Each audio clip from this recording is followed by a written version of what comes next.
Hello. Welcome to another Chill Maths live stream. My name's James. I think I switched on my microphone this week, so good start, isn't it? In chat, I've started slightly late because I've been distracted by Mouth and Ash in chat attempting to use a new emote. I've tried to set up an emote on Twitch, but it hasn't been approved. Hi, Toasty Potatoes and Rude. Good morning, Mouth and Ash. If you're in a time zone where it's the morning, good morning. If you're in a time zone where it's the evening, good evening. DSC, so you can currently spam the name of the emote, which is hella catchy, James M47, wow. But you cannot yet see the cute little smiley face that I've tried to upload for that. It's rendering for you. Why can't I use my emote? Where's everyone other than me got access to my emote? You've got the emote too. Okay, I set up a follower emote. Twitch hasn't approved it yet. Twitch hasn't approved it yet. I uploaded it like 5 minutes ago, and it seems that Twitch's process for that is approve it immediately for everyone except the channel. So it's not rendering for me. Hello, Kiyo10, first time in chat. If you use your Prime sub, that bit of money that gets through to me will eventually get donated to charity, and in some sense already has been donated to charity due to a sort of weird setup that we've got here. So if you like, you can use your Twitch Prime sub wherever you want on Twitch, but if you use it here, then it ends up at charity. People in chat have found an emote which you get for being a follower. Being a follower is free. I have a follower goal. We're trying to get it to 14 squared. Because that's a number that caused me a lot of trouble last week. Most of my problems were about trying to work out how to do square numbers. Herb feels left out. So do I. On the stream there, you can see that's all I can see on Twitch. The name of the emote. Maybe during the stream today it will get approved, and then Herb and I will be allowed to see it. Hi, Super Snowman. Have a nice day with your family. Sounds nice. Merry December, everybody. It's time for family and festive cheer, or whatever, and chill maths. Let's chill outside. Chill maths on. Let's not try. Have a good day. Cool. Right. Okay. Yeah. Why practice for interviews when you could be learning about this sort of thing? It's now a choice for me, really. If I've got some kind of cool maths, it's really a choice for me about whether I use it on stream or whether I save it for an interview question. I'm trying to be careful not to do any of those overlap. Anyway, I've got some maths on screen while we get people in the room and get set up. What am I saying? I'm saying something like new maths that we haven't talked about before. Latin squares. I've just been thinking about them a little bit. There's a classic puzzle. I would like to try and solve the classic puzzle for good. I've solved it before at various points in my life, but with quite frustrating trial and error sorts of methods. I'd like to solve it and understand it. I'm not certain I'm going to get there today, but I'd like to at least have another go at solving it properly. We've got a bit of time here. Okay. So I'm going to read those things out, I think. Yes. Looking at some numbers. Gosh, Twitch is really good at giving you loads of numbers, right? How do I find out if I've got... how do I find out if I can use my emote yet or not? Can I do it? No, I cannot. Oh! It's rendered! It's rendered! The wow face is in chat! We did it! We did it, chat! Has that been approved? Let's have a quick look. This is great to know. This is brilliant. It still says pending approval, but something's changed because now, yes, we can spam emotes in chat. So that's a follower level one. If you're watching that, yes, they're appearing. It's happening.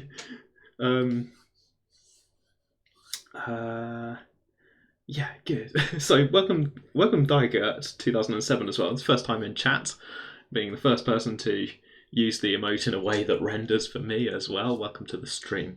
That's really cheered up my afternoon. Oh, that's brilliant. earlier today I put up a shelf, and I thought that was going to be my peak of weekend activities, but getting the WoW emotes to work on Twitch is really, it's topped even a shelf. Right. Okay. So Latin squares. The idea is that you do that kind of Sudoku thing where you have a grid, square grid, and you're trying to get one of each thing in each row and column. And with Sudoku, that's the numbers 1 to 9. I'm calling them symbols because they could be anything. There's nothing inherently numbery about the 1 to 9 in Sudoku. You never have to add them together or anything like that, right? So they could be anything. They could be 9 different emotes or something to continue that theme. There's a classic problem, classic puzzle to do this on a 4x4 grid, but to do it twice on a 4x4 grid at the same time. Ooh. So the puzzle works like this. You take the 16 kind of face cards from a deck of cards. I never really know which ones count as face cards. Don't at me. But for this puzzle, it's going to be Jack, Queen, King, Ace. And there are 4 suits: clubs, diamonds, hearts, and spades. So C on an open bracket. There we go. And you're supposed to lay them out on a 4x4 grid so that the suits, clubs, heart, diamonds, hearts, spades, they form a Latin square. And at the same time, the faces Jack, Queen, King, and Ace form a Latin square. And this is surprisingly tricky. It's a good puzzle to play with multiple people. We've done this at work, we've done this with groups of people, and it's fun because it just really quickly leads to arguments about different people having different strategies for how you might take a solution that's almost there and try to modify it to get to a solution that is there. There's so many things going on that if you just make a small swap or something, then you probably solve one problem but create 3 more around the place. So it's quite fun for a group because you see people disagreeing about how they should try and switch cards around to fix this. In a way, it's almost mean giving people cards to do this with, and I encourage you to do this at Christmas. Oh, that was quick, Larude.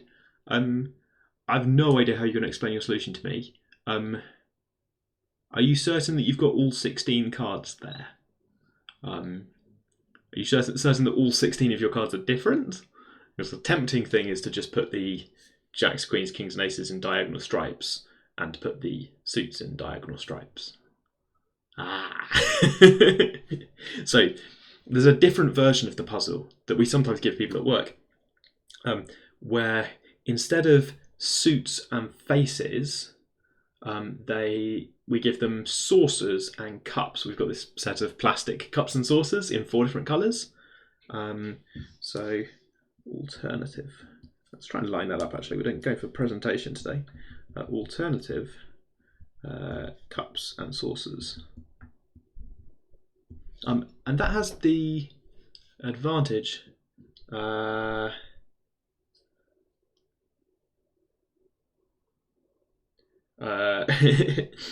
has the cups and saucers has the advantage that cups and saucers has the advantage that you can separately move the cups and the saucers around, but then it has the disadvantage that you're not maintaining the idea of having 16 distinct things. You have to explain to people, I want all 16 combinations of cup and saucer, to stop them from just putting all the red cups on red saucers. In fact, I might have overthought this puzzle quite a bit, but the cups and saucers version has the downside, or at least the complication, in that for our set of plastic cups and saucers that we've got at work to play with, the cups are the same colours as the saucers, which has no relevance. They're just in the same 4 plastic colours, but there's no relevance to that. People get very distracted by that. They think that having a red cup on a red saucer is kind of special or different. I mean, it looks different from all the kind of other crazy mixed up ones. You've got the red cup on the red saucer, but it's just kind of not important. In a way that when you're playing this game with cards, nobody ever thinks that ace going with clubs is inherently correct and king going with diamonds or something like that. And nobody has a kind of sense that the suits and the face values are the same.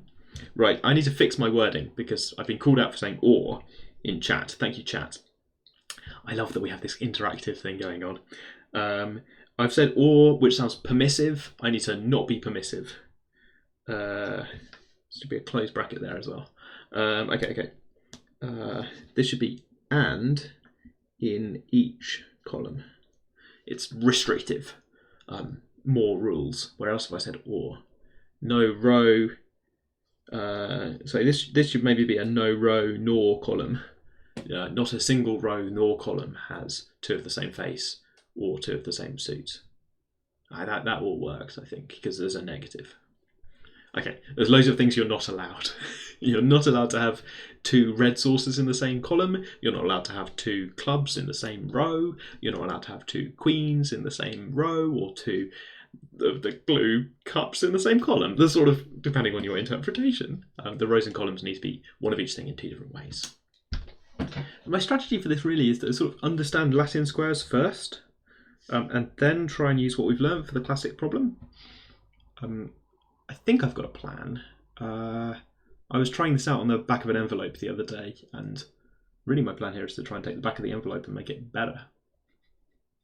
Live, for some reason. You're welcome to join in and chat. The phrase I want to use quite a lot is without loss of generality.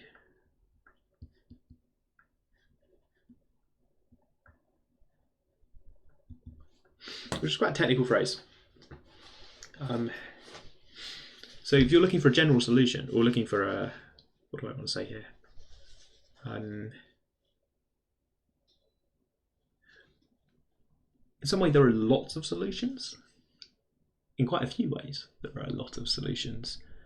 Because once you've got a solution, assuming that there are any, you can, if there's no solutions, there's no solutions. If there's any solutions, there's quite a lot, because we could take the solution and then very carefully we could move the cards around so that we were swapping the suits. The four suits are kind of created equal: clubs, diamonds, hearts, and spades. I know they have some different sequence that applies to games like bridge, but for me, the clubs, diamonds, hearts, and spades, one of each means one of each, right?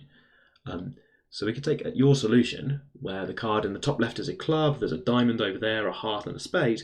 We could very carefully swap the hearts and spades. So the ace of hearts and the ace of spades, we very gingerly pick those up, swap them and put them back down. Hey, thanks for the sub. Is that, oh yeah, okay, you've subscribed with Prime. Thank you. And we can swap all the hearts and spades. If we do that, then we get a new solution. And I kind of don't want to be distracted by all of the many, many solutions there are. If I'm trying to find all the solutions, oh my goodness. Yeah. Okay. So, I'm also going to play this game with, so we're going to use this. This is trick one. Trick one, to try and find lots of solutions, but without wasting our time finding solutions that are very, very similar. And trick two is that I'm going to call the symbols. I'm going to call the symbols, or I'm going to use the symbols A, B, C, and D, because I think I'll go mad if I think I'll go mad if I have to keep remembering J, Q, K, A and working out the missing one. Whereas I think I can do what's the missing one, complete the Sudoku puzzle a bit faster on A, B, C, and D. So here's a combination of that. So without loss of generality,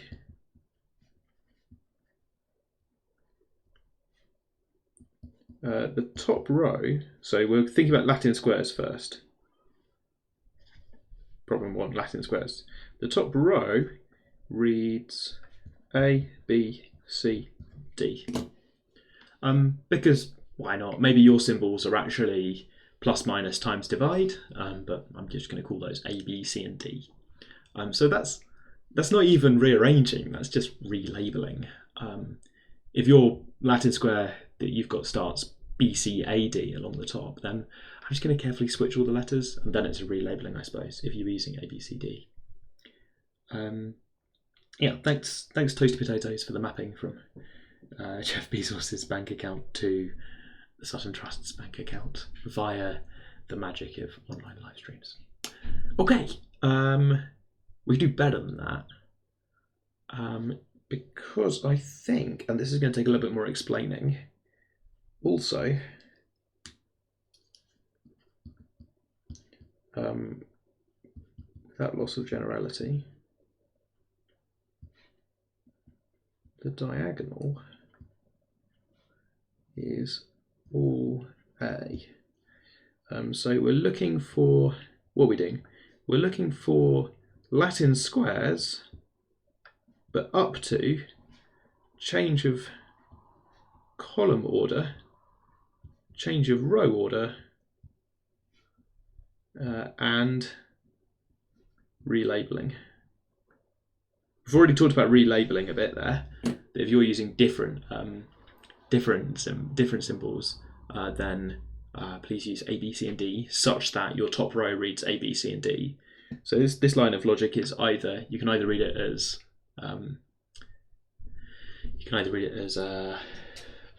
dogmatic, like I'm going to substitute so this has happened, or a kind of why not kind of thing. Mountain Ash likes magic squares.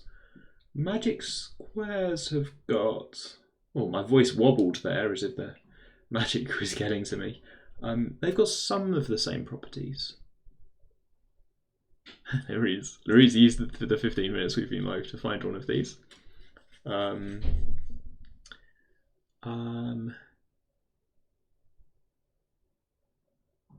So also for a Latin square, you can rearrange the rows and columns and still get a Latin square. So I have to remember this, I suppose, that I can find yours. I could take your Latin square and rearrange it, rearrange the rows and columns, and rearranging the columns is fine. Each column individually has still got one of each letter, and it shuffles the rows within themselves, but not too bad. I said it was like surprising because I was trying to think about the link between magic squares and Latin squares, and I got very distracted because there's some similarities and some differences. Both of them involve fitting things into a square with restrictions, but in a magic square you're using the sum of the numbers. You're using the fact that they're numbers, so you can't pull a trick like this to just relabel them A, B, C, D. Maybe that's algebra or something. Aha! So if you're running ahead, then you can say, if you've got a Latin square, the challenge, as Toast Potato says, is to put a second Latin square on top, such that you get all of the combinations. And you might like to use different symbols for your second Latin square. I haven't got there yet. I want to investigate these really carefully. So what am I going to do? So this diagonal is all A's because there's an A somewhere in this row, not in this square, because we've already got an A in that column. There's an A somewhere in this column, and then I can switch the columns until I find the A. Make sure it's here. Without loss of generality, you've got the A. Aha! And then down in this corner, the A's are either this way around or that way around, but I suppose we could switch the columns again to move the A's like this. This is a little bit like diagonalizing a matrix, but not really, if you've heard of diagonalizing a matrix. So I've just knocked something over there. Give me 2 seconds.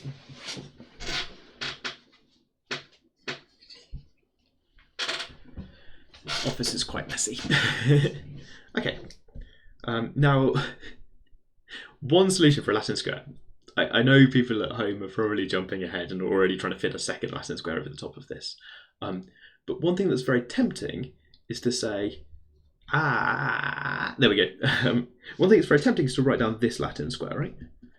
Oh, I see what's going on here. It's all about diagonals. To feed in B's and C's and D's, mumble something to yourself about modular arithmetic and the cyclic nature of all things, and end up with this Latin square. And that is a Latin square.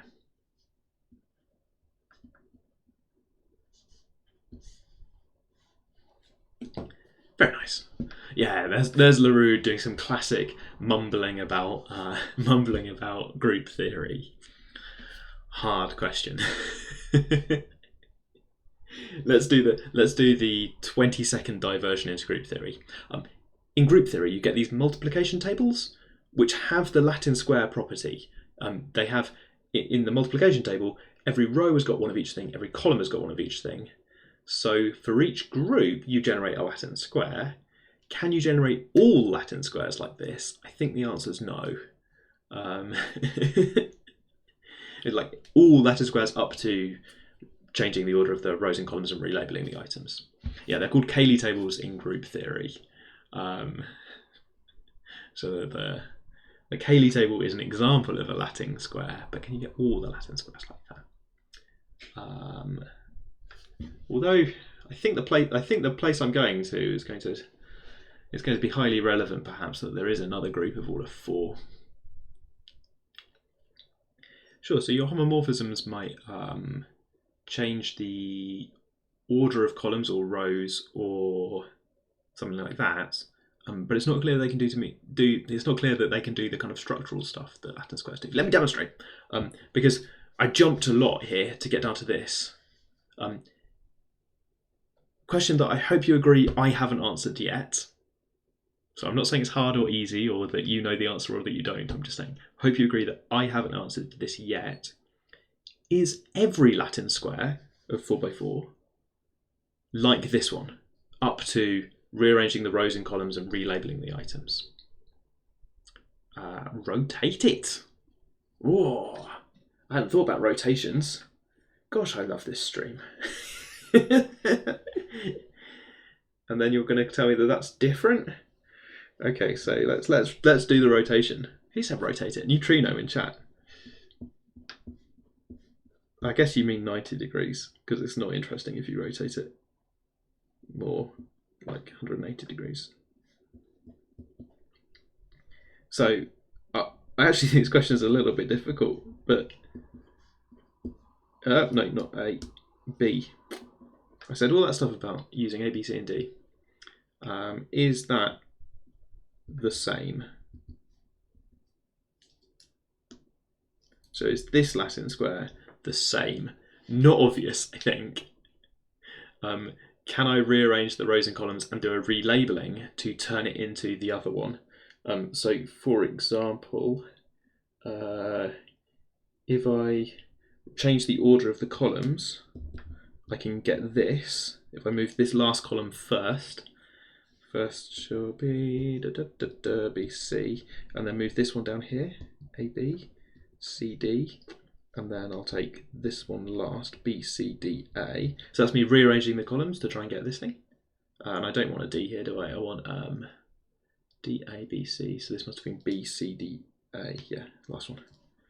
So that one DB switch that I keep getting wrong.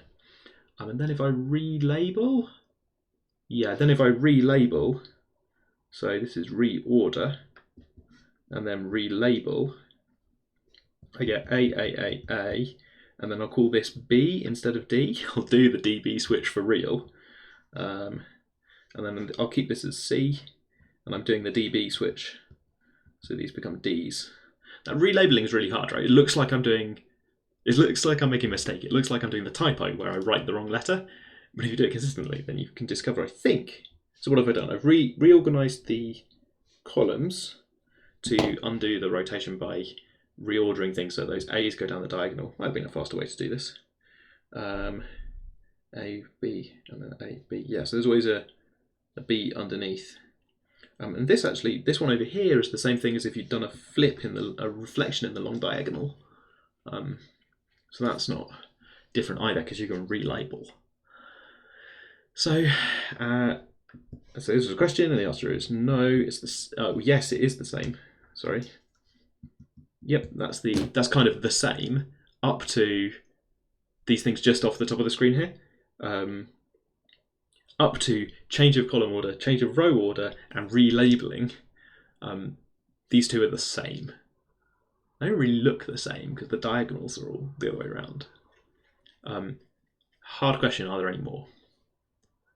And people who have gone up to people have gone up to stop it. I think the reason I want to do this is that I think this is not a good Latin square for our main problem. Degrees of freedom.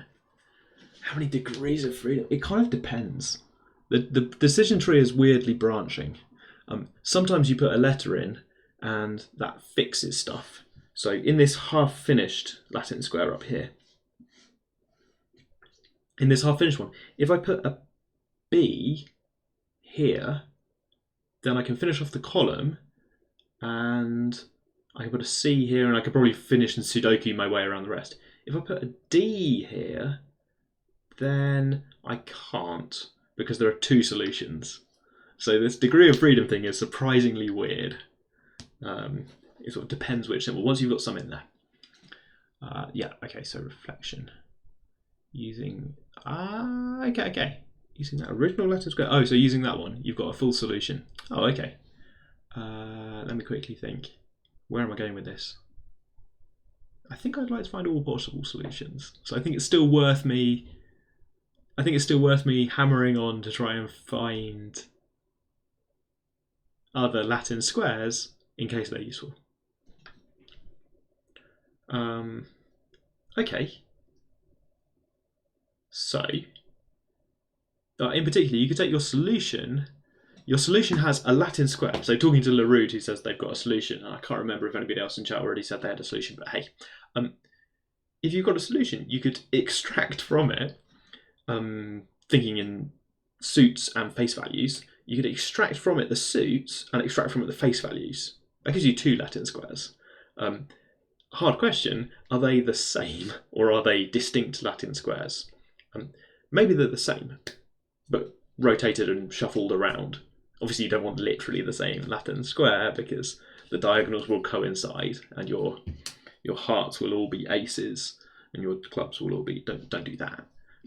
So maybe you've got different looking Latin squares that might be the same up to switching rows, columns and relabeling things, or maybe they're genuinely different.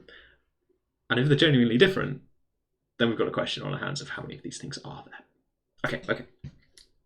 So we found one example, but I want to keep going. I want to take this grid that was partially solved grid and try and fill it in using, I guess now we've got a couple of possibilities.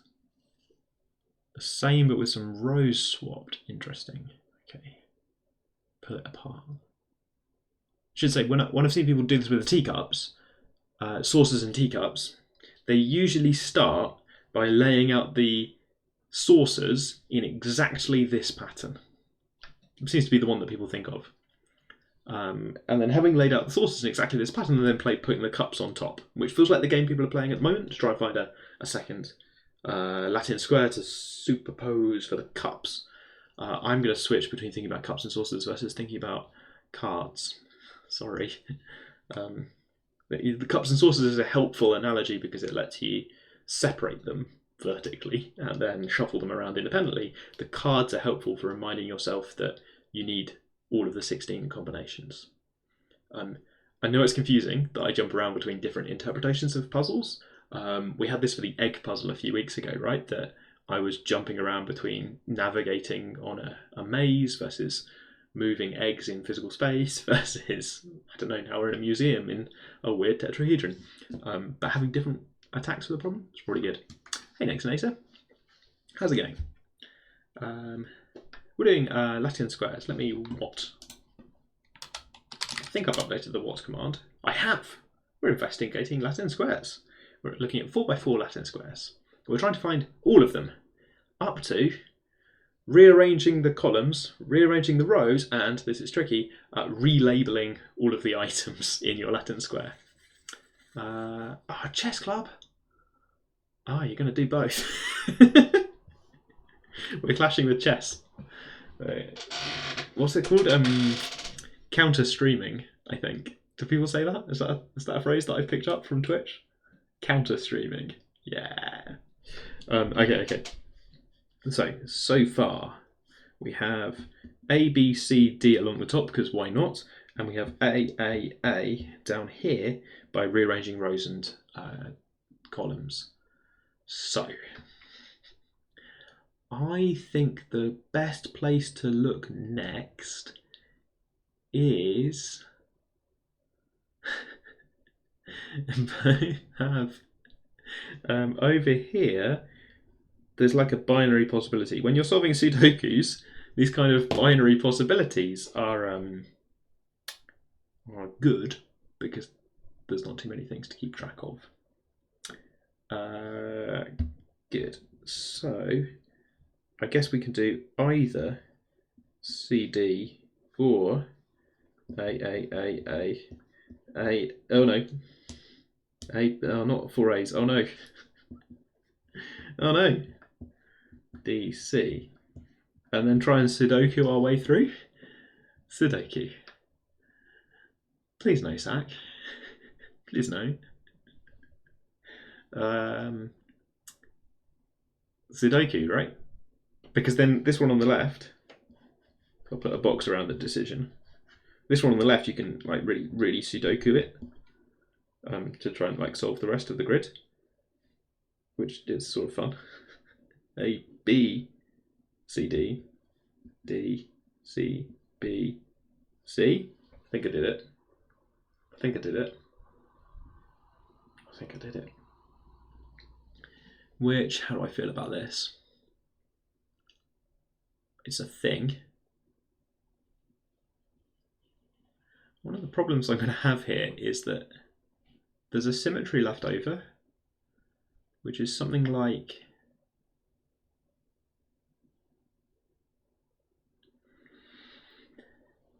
you can, under the constraints I've got so far, give the names for the top, along the top, and putting A's down here.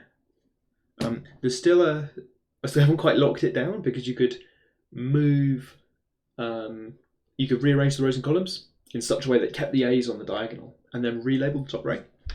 So that's a bit annoying. The identity element must always be symmetric at the diagonal. Okay, yeah, they're not Cayley. They're not quite the same as Cayley tables. ToastPotato has this DNC like that.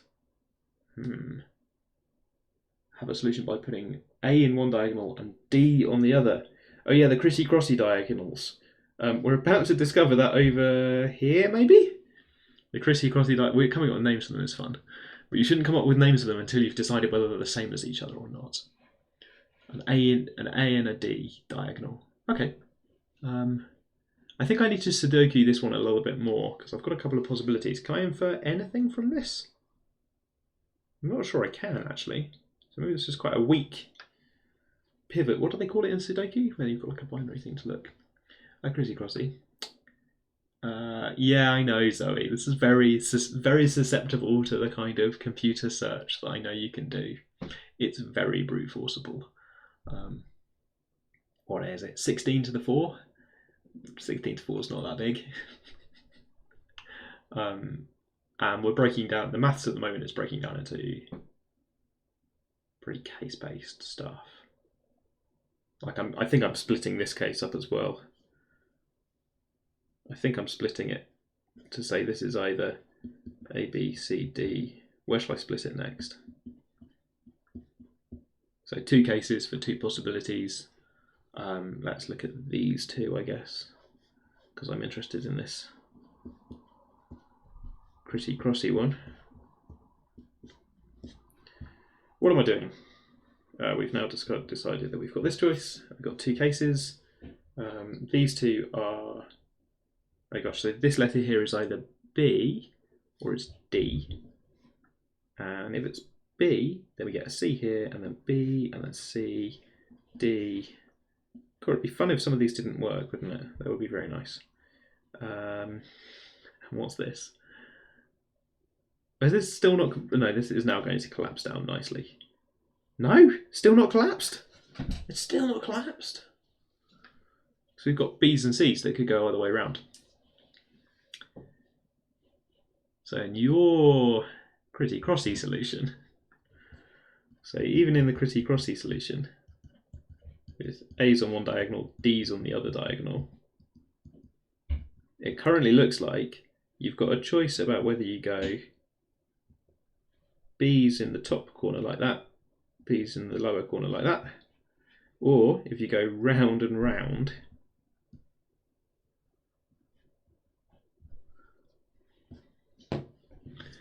that BC grid can kind of switch. Oh, Twitch didn't do the formatting. A, B, C, D, right, okay. So people know A, B, C, D, B, A, D, C, C, D, A, B, D, B, D, C, B, A, which is this one here. Elrude has just done. Elrude's over here. Chrissy Crossy, and the B's and C's are kind of clumped, whereas here they're kind of counter-rotating. They're kind of rotated around in a rotationally symmetric-ish.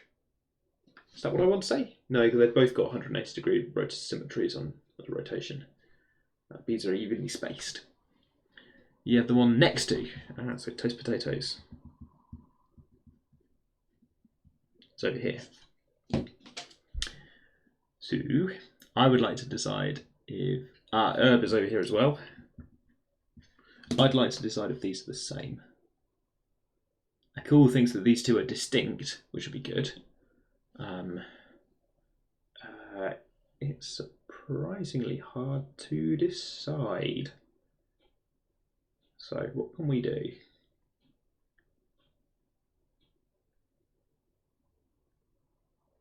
Because our current strategy for showing things are the same is to I've just practiced rotating around. There are lots of rotating around sort of things you can do. I've got to think of something that preserves the Chrissy Crossy nature and then sort of check everything. It's quite annoying to think about. Checking under all possible rearrangements and relabelings. It's surprisingly hard to prove that things are distinct. It's nice and easy to show that things are the same. See if they have the same discriminant. Would that prove that would settle the shuffling, but would it help you with the relabeling?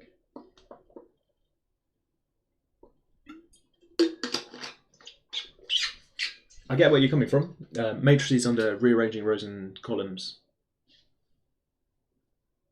preserves determinant, sort of, up to sign, I think.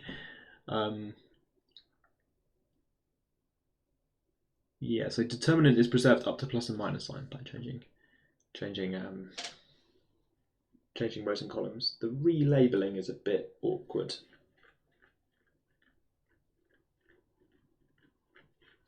I mean, for example, we've currently got 4 potential solutions. I don't have names for them, but we've got this one that's kind of boxes. The top right and the bottom, the top left and bottom right boxes with like the A's and B's together are the same, and these ones on the off diagonal boxes are different.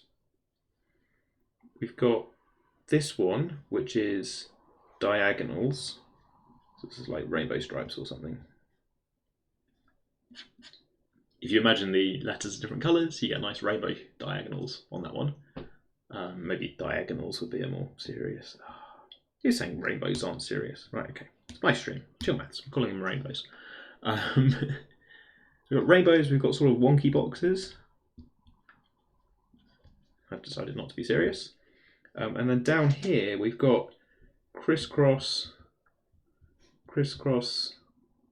and we think maybe these are distinct because they look a bit different. Crisscross, and there's a kind of boxes thing going on here and not boxes, where I can see these kind of ABBA boxes. And then this is pretty because the sub-boxes are kind of the same. So I wonder whether this is the same as diagonals or something nice. How on earth would I prove that? It's kind of patently false, isn't it?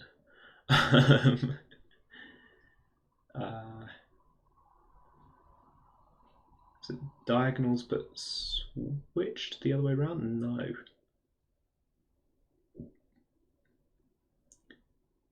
So our labels are arbitrary. What I would like is And what I suspect is true is that for four of our, we've got 4 cases at the moment. Wonky boxes, rainbows, crisscross boxes, and crisscross not boxes. I would quite like it if we could say, hang on a minute, 2 of those are just the same, but with the letters different. And the letters don't matter. Yeah. If we relabel them the same. I'm going to try doing some changes on these. I've got a feeling that crisscross not boxes for toast potatoes and herb, I've got a feeling that you can make that boxy, but I'm not quite sure how. Yeah, let's try and make it boxy. I can see a kind of box in the middle. I'm imagining rotating it around and left. So I'm going to try and do that actually. So let's take crisscross not boxes, A, B, C, D. Should have given them shorter names at least, perhaps. B, D, A, C, D, C, B, A, and do some magic to it. Not magic squares, sorry. Can relabeling not be made up as rows and columns swapping?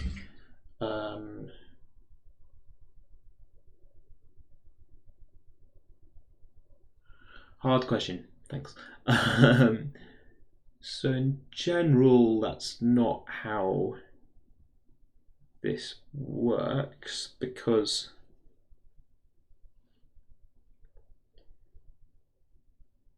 okay, so this problem's got the same number of everything.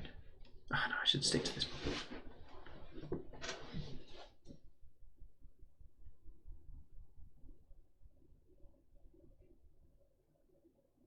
It might be that the structure of where the A's are is genuinely different from the structure of where the B's are. That's not the true for the rainbow diagonals one that we have on the screen, where the A's and B's are going to account for various stripes. But it could be that the structure is genuinely different somehow, in a way I don't understand. In which case, relabeling it would let you switch the roles, that the A's are now the kind of diagonal ones, whatever the structure is. Whereas switching the rows and columns might sort of preserve that structure, so that the A's would still be inherently the diagonal ones somehow. I don't know if that structure exists, so I don't know if switching the rows and columns is always the same thing as, why bother relabeling? But it's not obvious to me that they're the same thing. Can't relabel crisscross boxes to not boxes. I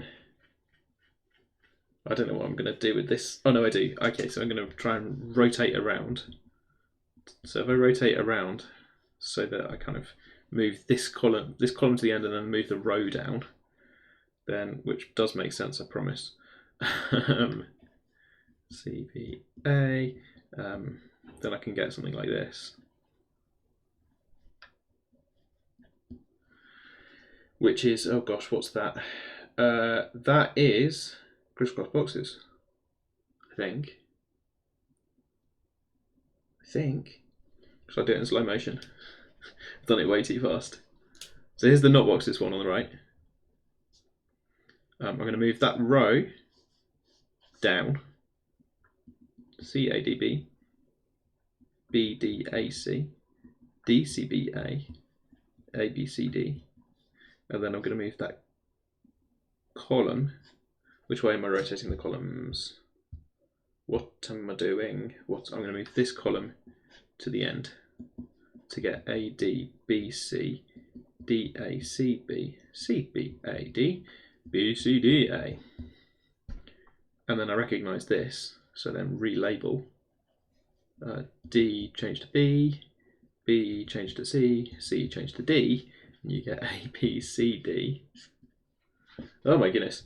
D becomes B, A is still A, C becomes D, and C becomes D down here as well. B becomes C, C becomes D. There's A's on the diagonal, and those D's both become B's. And this is crisscross boxes. These do it the same. Sort of the same. Or the same up to rearranging rows and columns and relabeling. Even though they look kind of exactly different, this is frustrating in maths. What if we form pairs? Pairs of what, sorry, neutrino?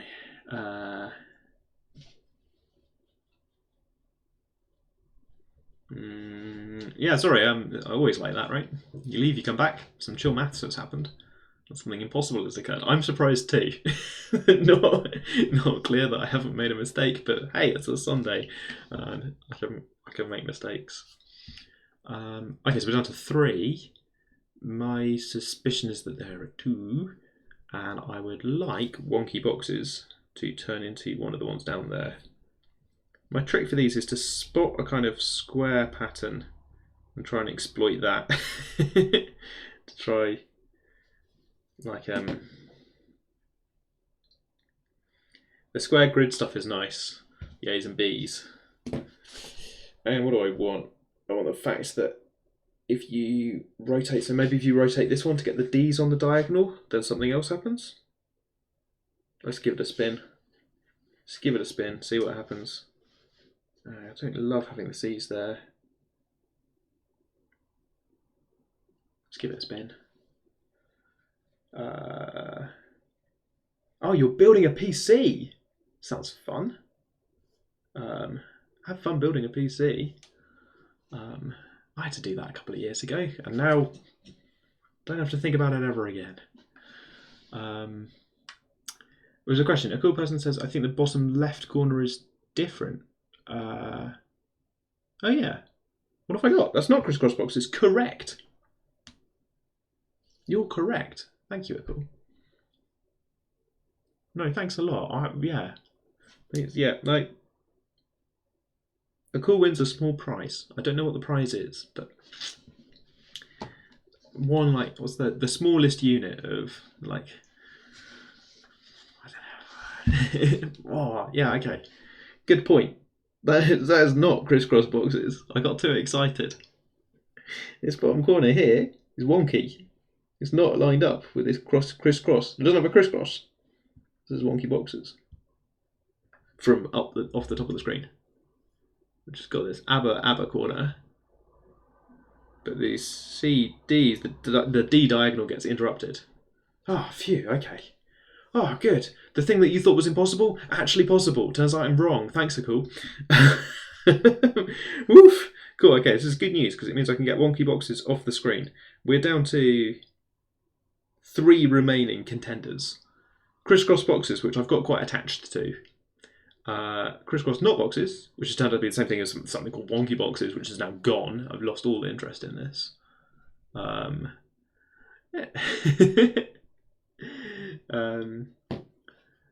a cross in the middle, break into 4 parts. Each different ones have different patterns. Yeah, that's how I'm looking at them at the moment. It's not obvious that that's preserved. So we just did some switches to say how we started with this kind of, the 4 corners looks like this, and then after doing the switching and swapping and relabeling, 4 corners look like this. So it's still possible, I think, that everything turns out to be the same Latin square in different disguises. A fun thing to do on this stream is to compare me getting things wrong to the plight of the Oxford applicant. My problems tend to be a bit more self-inflicted. Okay. I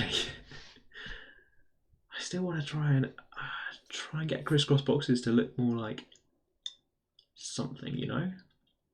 Sorry, the crisscross not boxes one. It's just slightly wonky, right? And the wonky box thing. Yeah, I was about to do some rotation on this, wasn't I? See if it can survive some sort of rotation to switch around some boxes. Let's just move DC AB CD BA AB CD. Oh, let's go BA CD. That'll be fun. BA DC. Let's put the D's on the diagonal. AB CD, and then so this is remix. Shuffle around the rows, and then relabel. A, B, C, D, A, to find out what we've got. What on earth have I got? I've got B's on here. I've got B's down here. I've got, don't clip that. I've got the letter B everywhere. And everything's fine. This is Wonky Boxes again, but with different labels on, right? Wonky Boxes in all the different places. So sometimes I did a rearrangement and a relabeling. I got back to the same thing, so that's pretty annoying.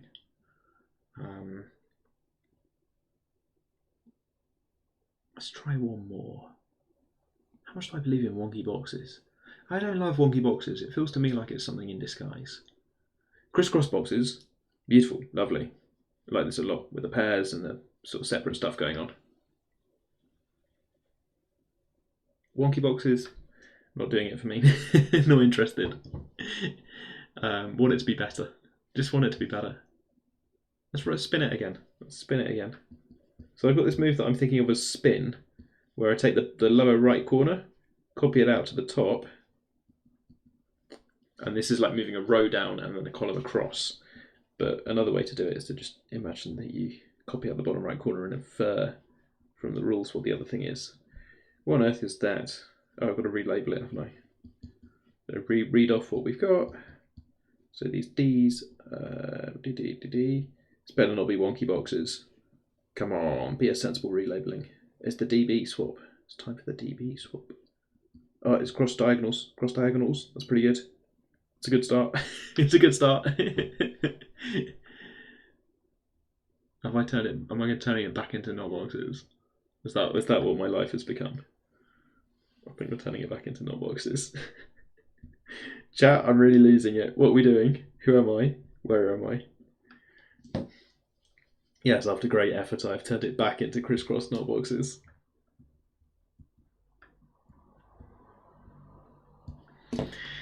Welcome back to the stream. Okay, not all is lost. There's definitely something to do this. We are back. We're back to where we were before. I've gone round and round.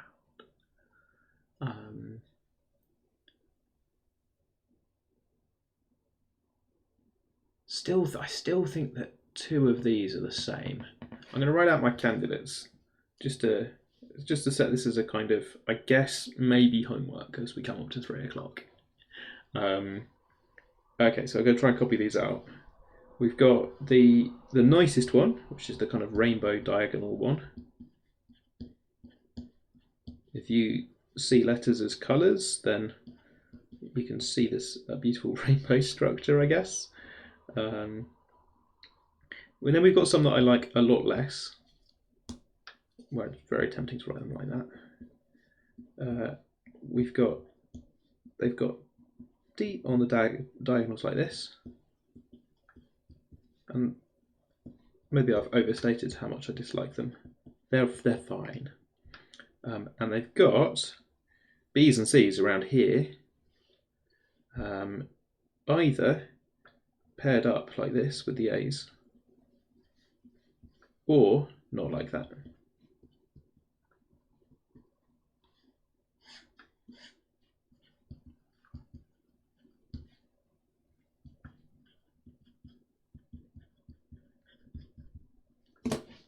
And it's not obvious that those are all different, but there are only 3 of them now. And by different, I mean moving around, relabeling the rows and columns, and changing the labels if need be. Okay. Here's the challenge for the classic puzzle of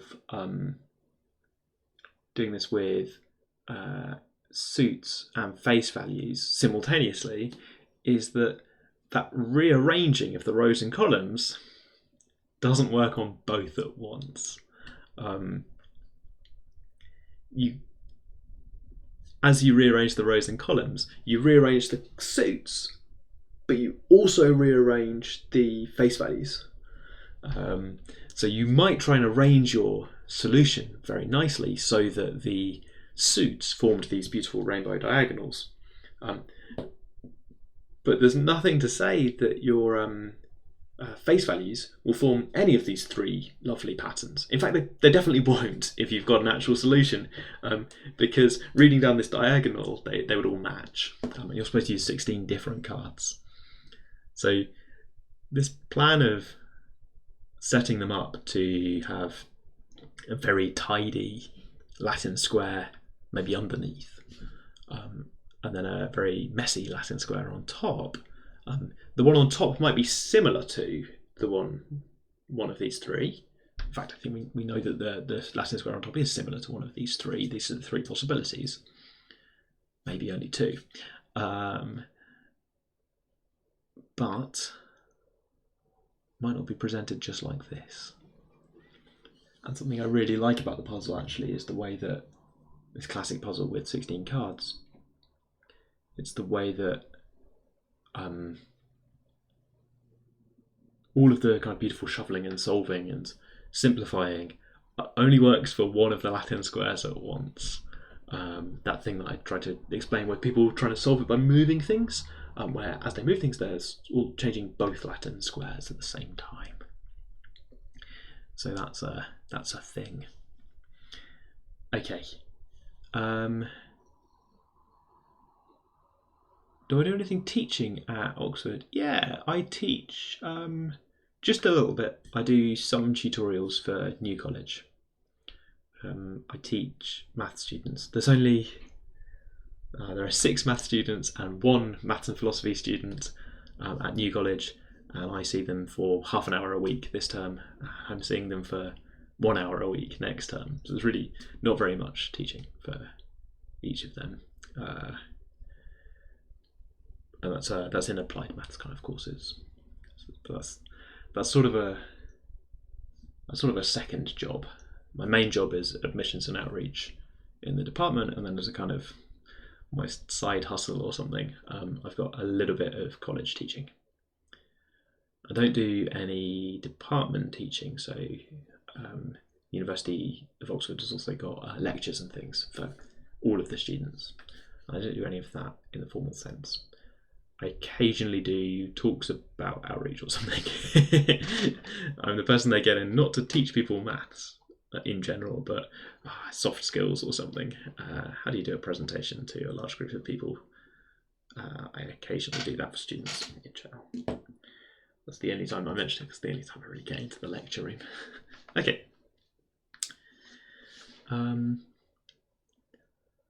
I've got this funny feeling that years ago, here's what I think I did years ago. I think I showed that if you set out the sources, cups and saucers problem, if you set out the sources like the rainbow stripe grid on the left, then there's no solution for the cups. But I'm not so sure. So I'm going to try and see if I can find either a proof of that fact from young James or a counterexample to disprove young James's thing. And then really, we've seen that you've got to go and actually try. Even if we fail to find a solution in that first case, we would then have to go and look at the other cases. But still, not nothing. Okay, so my plan is to put numbers on these things, like A1, A2, A3, A4, where the A's refer to maybe suits and the numbers refer to face values. And without loss of generality, I don't care what the numbers actually are or the face values actually are, or what colours the cups are. I'm going to call them 1, 2, 3, and 4. And then the question is, how are you going to decide what order to do the B things in? This is either 3 or 4. And I think the thing that young James did was to check both possibilities and to show that actually we're now in real trouble. So let's go. There's actually quite a lot more solving you can do once you get to this stage, because this thing here, the number can't be 1 or 4 because we can't have, sorry, the number can't be 2 or 3. Yeah, no, hang on, look over here. The number can't be 1 or 4 because we can't have 2 1s in the same column, we can't have 2 4s in the same row. It also can't be 3 because we've already got B3 in the grid. So it's going to be B2 and then similarly B1 and B4. Whereas over here, this one's going to be B1 and then B2 and then B3. I think that's the only possibilities. Yes, that's the only way to go through. And then I think similarly, I'm going to look at the C's and say, what's going on here? We've got this is got to be a C2 because we've used 1, 3, and 4. This has got to be a C3 because we've used 2 and 4 and 1. This is one we've used 1, 2, 3, so this is C4, and 1, 2, 4, so this is C3. Oh no, C1. This is actually going quite well. Maybe this is a solution. Let's just press through. Yeah, no, this has gone terribly badly, hasn't it?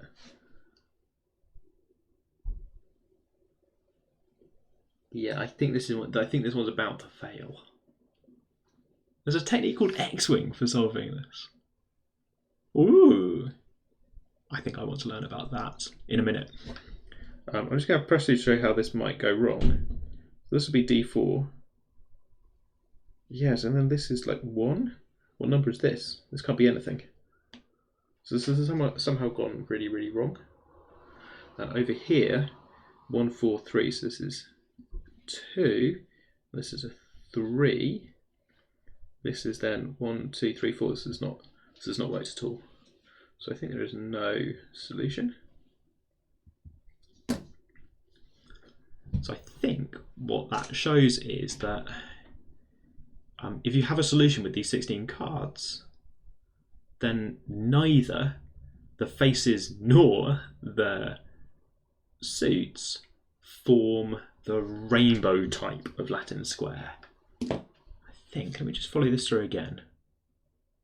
Yeah, I think I'm going to do it one more time in slow motion. I'm going to rub out everything except the A's and just do it one more time. So these are the two things you could do to put there. That could be the B of 3s. That's a card name for me, I guess. The B of 3s.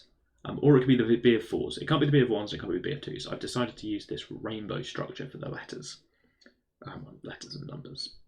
Cups and saucers. Suits and face values. Okay, if you do that, then you can Sudoku away. Just running it one more time to make sure. We've got enough wrong already today. Over here, you would look here and say this can't be B2 or B3 or B4, so it's B1. And then you look up here and say, well, there's a C because of the structure of the letters. And it can't be 1, 4, or 3, so it's 2. And then this is D3. And meanwhile, this can't be 3 or 4 or 1, so it's 2. And then this is, oh no, C1. No. And this is a problem, because I can't do 1, 2, 3, 4. When you get to a contradiction in this, it's really hard to know whether you've actually got a contradiction or whether it was merely making a mistake. And it's quite hard to follow your own logic just looking at what you're doing. Solving a Sudoku is one thing, you can check your solution. Proving a Sudoku has no solutions, it's just the notation. I don't quite know what I'm supposed to write down. Okay, what are we doing over here? We've got B, so we've used 1 and 4, and this is B2 or B3, but we've used B3, so it's B2. And then we look over here, and we say this is B1 or B2, but we've used B2, so it's B1, and this is B4 for the other B. We look up here, and this is going to be 1, 3, 4, so this is C2, and this must be D4 by elimination. And then in here, this is C3, so everything's going fine. And this is D. Oh no, we've used all the numbers up. So no solution. Okay, so I think the thing young James was trying to do is correct. I think that's it.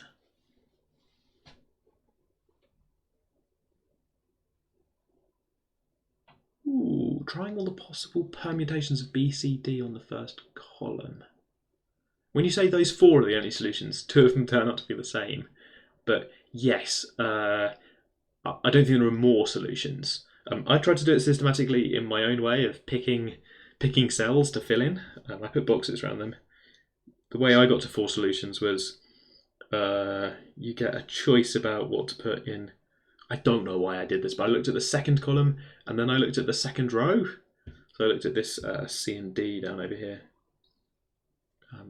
B and C. Perhaps it would have been more sensible, neutrino. I agreed to do something different. Mumble Mumble P, solving problems. Okay.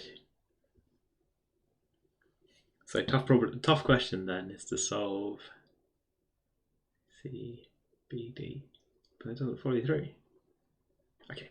A tough problem to solve using one of these, or maybe one of each of these or something.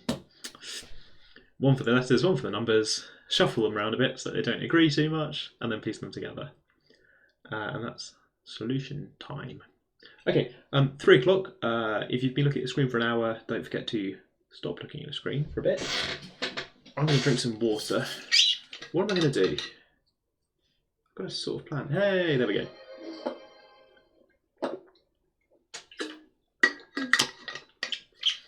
Channel points are earned by, is that channel points? Yeah, channel points are earned by just being here. The interviews have a hydrate button. Is it a button you can always see? Interesting. I can't work out how to get my own emotes, by the way. Quick pause here. How do I do my own?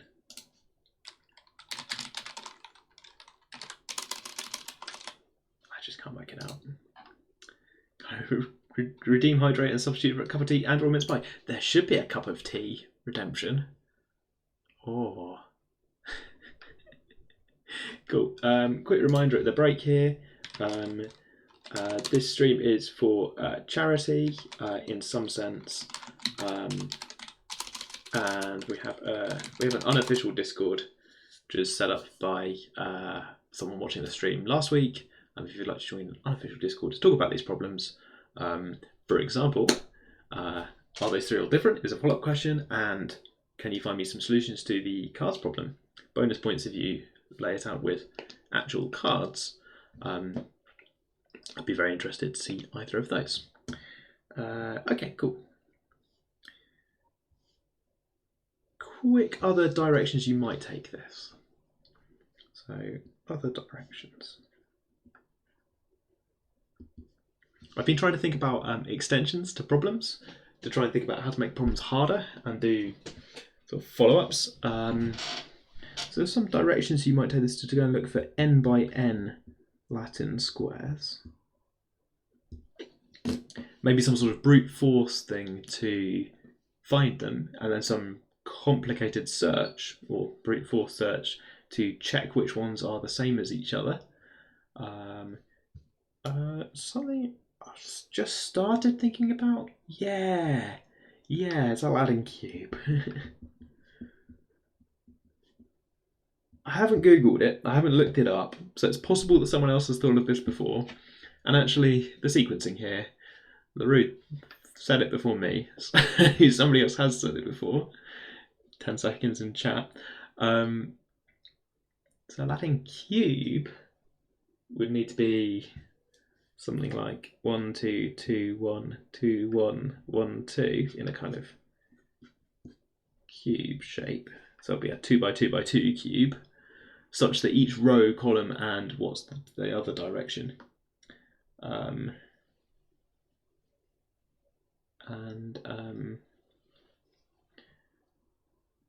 Can you do that with more numbers? And then I guess something else that I wanted is sort of a 3 attribute version of the cards. The cards have got 2 attributes, suit and face value. Can we throw a third parameter in there? And I think this might then need to be a kind of 3D grid. So the cards have 2 attributes and they're laid out in a square. I think I want, I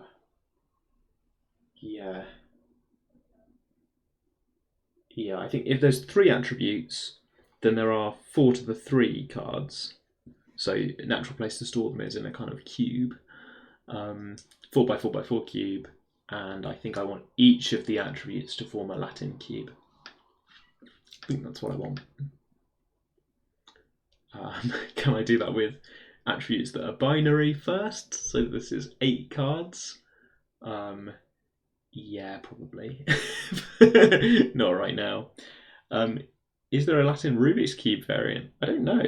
I'm not quite sure what that would be. Sounds good though. Zoe's got questions about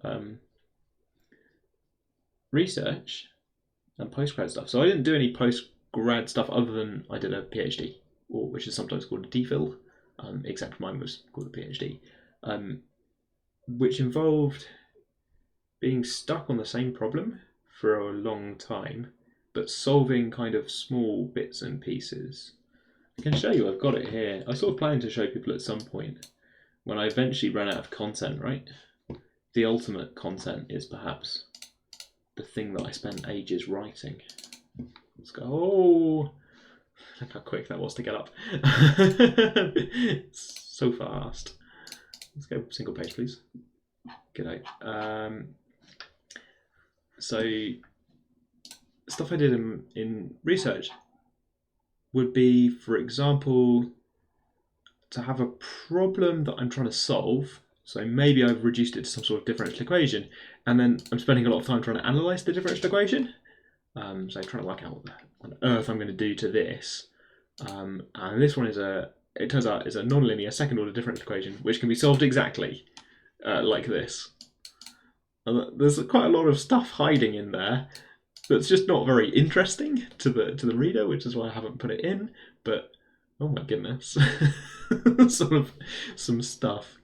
And there's some analysis of the nearby and far field stuff, because I'm just trying to, this is one sort of small mechanical piece of a much larger picture. So the actual actions of what I was doing day to day were trying to understand the separate pieces of the I was going to say of the puzzle, but that's a bit cliche. So understanding the separate pieces of this kind of maths thing. So you have a PhD? Yeah. Hello.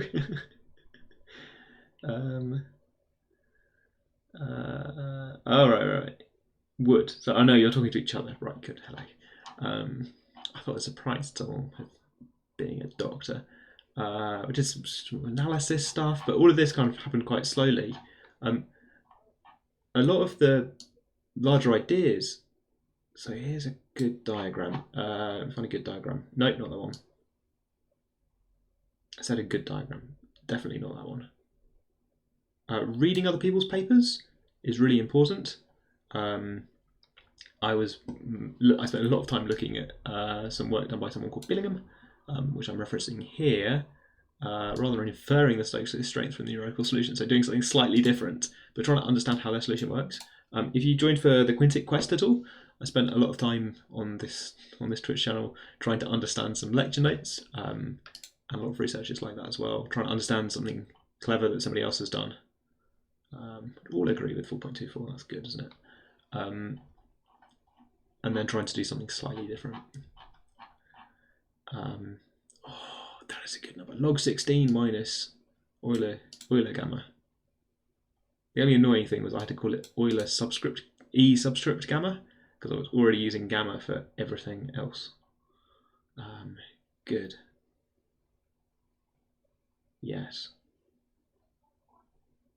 So I think what happened here is we took a calculation that someone else had done numerically, and we realised that we spent so long trying to understand it that we realised we could just turn it into a known integral and then express it exactly in terms of numbers and gamma. And that's not publishable research, but it is interesting as you try and understand something. Have I read An Emperor's New Mind? No, people are always recommending it to me though. People are always recommending it to me. I should really go and find that. Yeah, okay. You've said that's a lot of hyphens, and I really, yeah. My writing style has done different things since then. Let's go try and find you this one puzzle piece solution. Oh, those are all really good. I have this one diagram that's supposed to demonstrate what on earth we were doing. Yes, not this. Still not this. Oh my goodness. Some hyperbolic geometry in there. Not hyperbolic geometry, sorry. Hyperbolic functions to explain normal geometry. 100 geometers are typing. It's not hyperbolic space. It's hyperbolic stuff. There we go. That's not a bad diagram. The sort of different scales of the problem. You sort of zoom in and zoom out and see what's going on in different length scales. Ah, there we go. It's the diagram I was looking for. So I was lucky, I suppose, in that the research that I did was separated out into different scales. So you could solve these different problems and look at the fluid flow, the way the liquid's moving. You could solve different problems on different scales. So this has got lots of zoom boxes in, right? Here are two droplets coalescing, and you zoom in so close that the gap between the bubbles looks very flat. And then you zoom in again, and you can see the little bit where they've joined together. And then you zoom in even further, and you can see the tightly curved edge. That lets you do a whole bunch of different calculations in each section. So there's kind of always something you don't understand, right? Always something you don't understand, but you can go and learn about it by reading other people's research. So none of this sort of integral stuff was something that I had any actual experience of doing or getting correct. Hessel transforms. Are they called Hankel transforms, maybe? Which I had no knowledge about, but I'd read somebody else's paper making great use of them, so I thought, yeah, I'm going to try that. I'm going to do that too.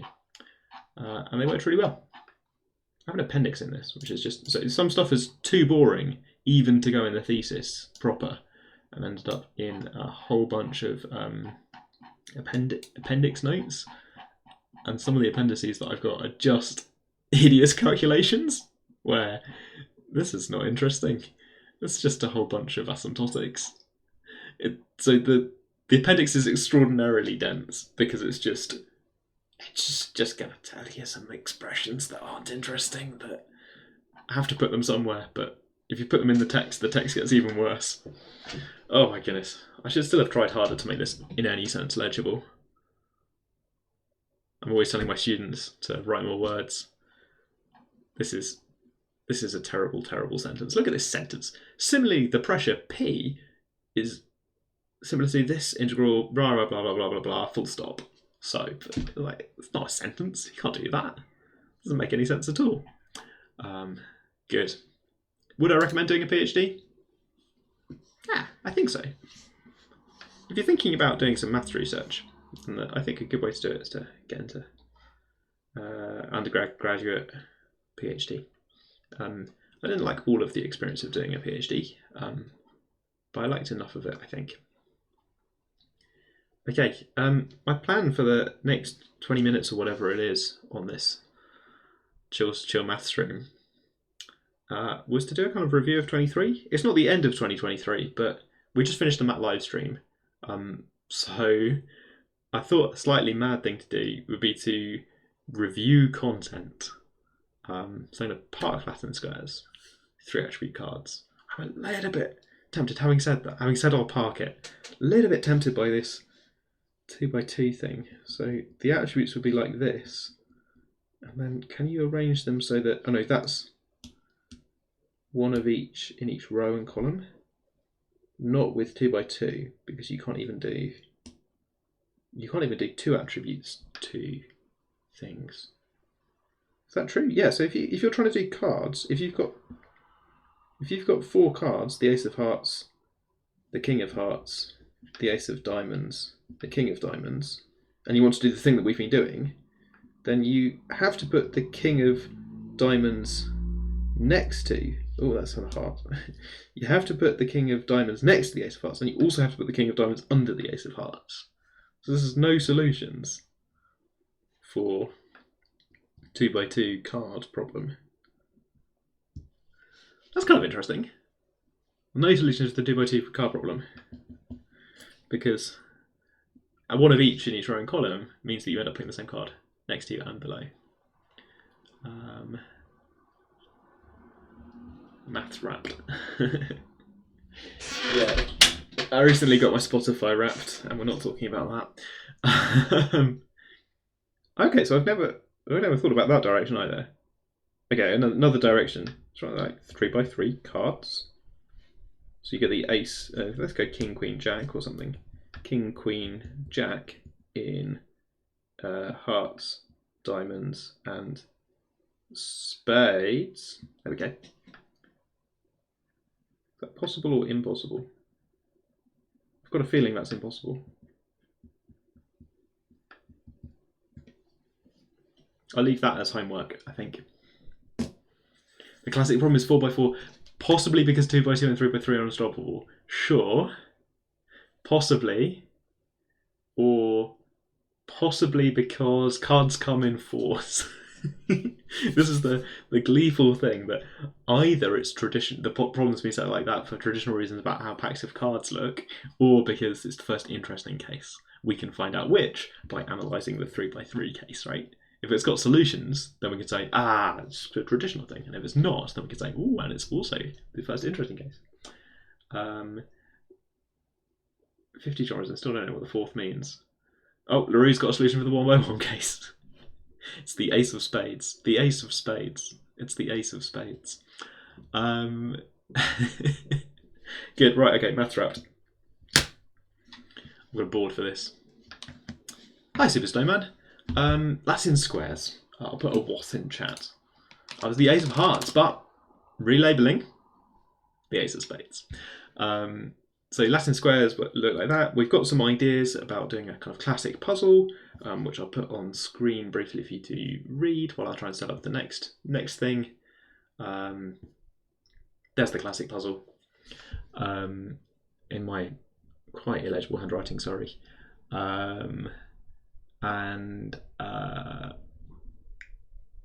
We've been thinking about this classic puzzle. We tried nobly to find all of the solutions that were different up to reorganising the rows and columns.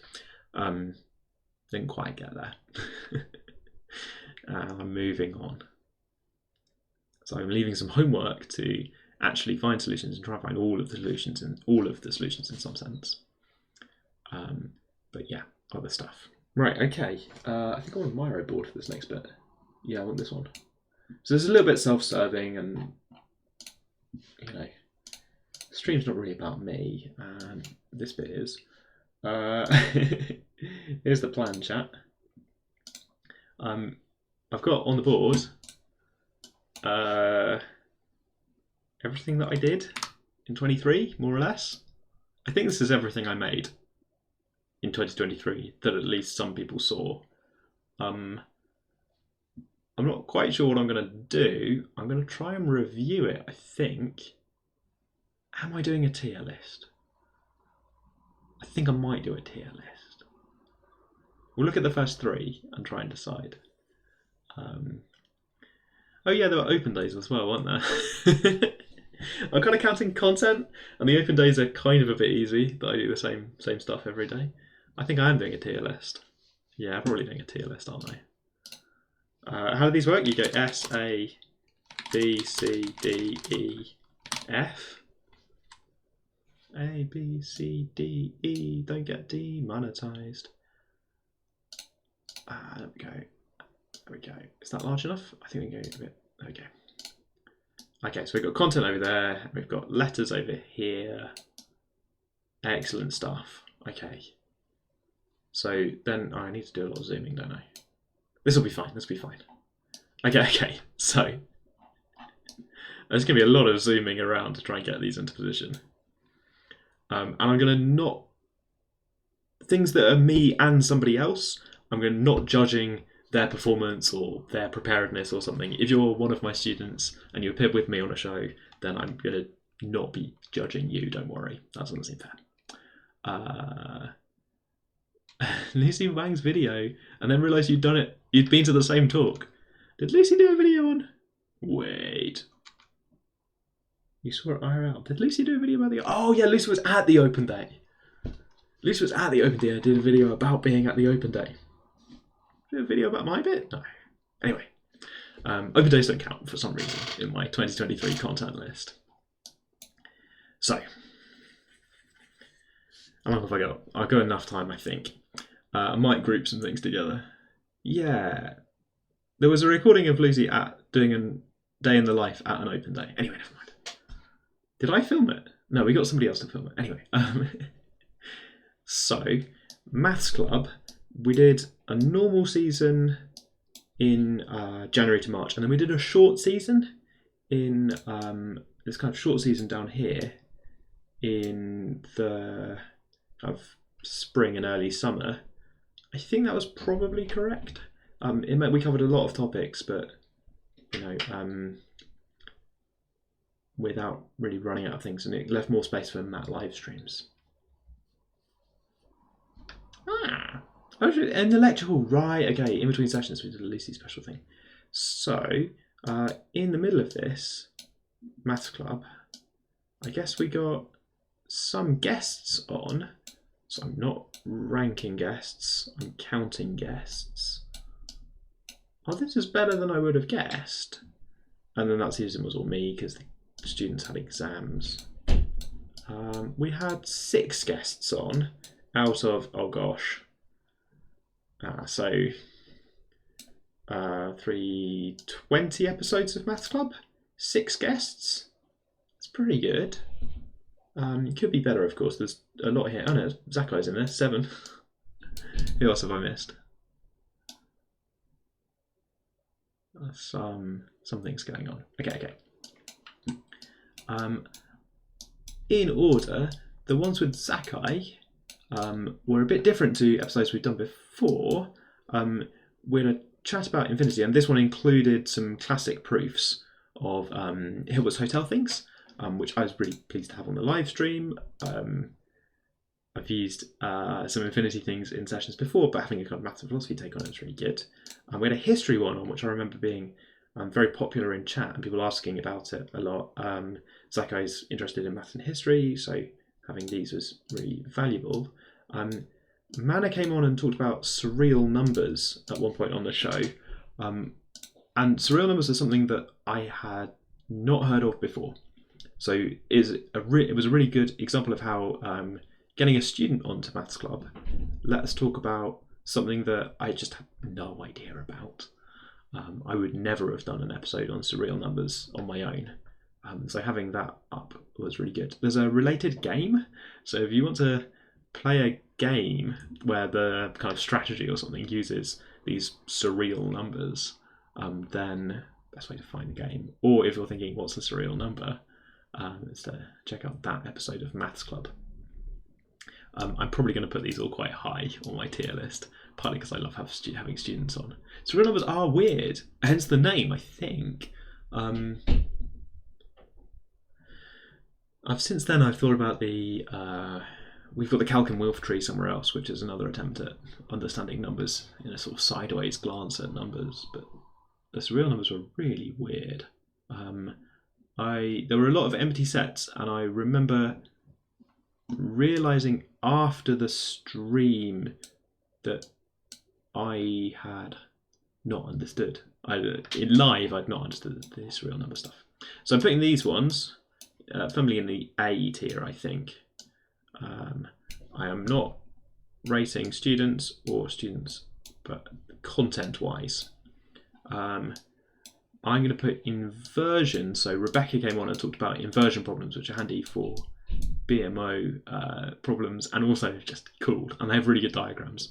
I was pleased that for the inversion episode, we had a lot of different content. We had a lot of different things going on in that stream.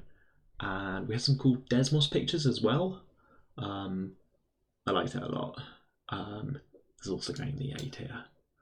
Inversion is this technique where you take points inside the unit circle and map them outside the unit circle. The distance from the origin gets changed to 1 over r. So a point that was 1/2 away from the origin becomes 2 away from the origin. And because 1 over x also turns large numbers into small numbers, a point that was 2 away from the origin gets drawn into being 1/2 away from the origin on the same ray. So it kind of inverts. Wow. Maybe I shouldn't say the noise every time someone uses the wow emotes. It's really good. I'm putting it straight in the A category. Should I just put all my guests in the A category? Graph theory was more of an introduction to... So the graph theory with Jonah was more of an introduction to try to look at lots of content across graph theory. I think it had a proof of the utilities problem. The utilities problem is that one where you have 3 houses and 3 utility services. These are 6 points in space, 2D space, 6 points in 2D space, and you're supposed to connect them so that each house is connected to each of the 3 utilities. And in 2D space, this is impossible without some of the lines crossing. That's normal 2D space. I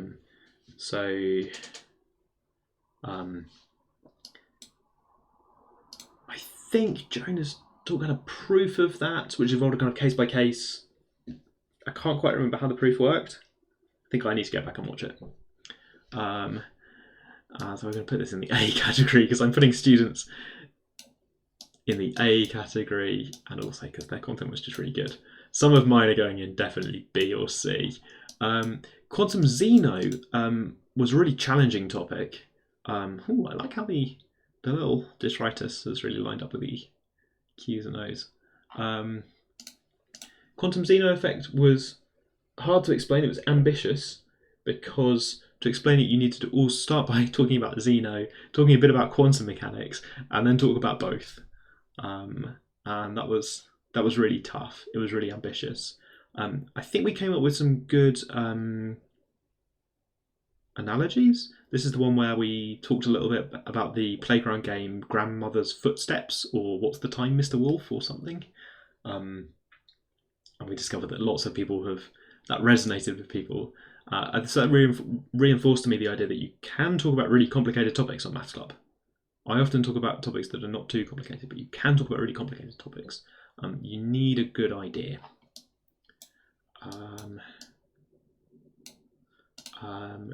Truchet tiles are those tiles I'm always trying to get them to catch on.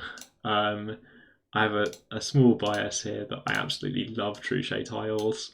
They look like this. I'll come this straight line. Come on, Myro. So you have tiles like this, a square with a line on it. You put them down, rotated that way around or the other way around, tiling the plane, and you form like weird shapes and diagrams and mazes. They're just brilliant. I love them a lot. Yeah, I like that. And then the other one is oh, come on, Myro. You make me... Yeah, there we go. The other one is like that. So you take random copies of these and scatter them down on the plane, and maybe you form nice patterns, or maybe you form kind of random stuff. I'm copying them 2 at a time for no particular reason. So sort of randomness gives you... I make these truly random in some sense? Maybe not. That's a bit better. Okay, so randomness starts to give you kind of channels and routes and paths. So you form these kind of shapes. I really like this topic. I think it's really good. I'm biased by the topic. I'm putting Truchet tiles in S as one of the best things that I was involved in this year. And again, if my students are watching, I'm sorry, I'm not judging you. I just really like Truchet tiles. I think of all the things we did this year, I've deleted them. Let's keep those. They were really fun. And they spawned some kind of discussion about doing them in 3D or doing variants. There's this really good Chalk Dust article that we linked to in the further reading. Just A+. There are some Minecraft blocks that have 2 ways around, right? I think it's a recent innovation. People talked about Minecraft a lot on that stream as well, and I realised that I'm out of touch with Minecraft.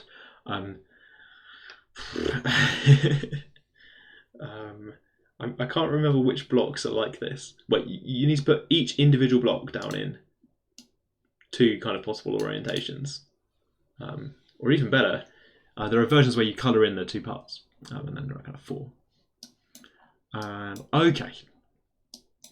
Am I just going to put everything in A? That would be a bit awkward. So, we have 2 episodes on Pascal's Triangle hiding in here. That was the theme for, well, it turned into a theme for season 5. So start and end of season 5. Terracotta! Saturday Chill Minecraft stream with your favourite boomer mathematician.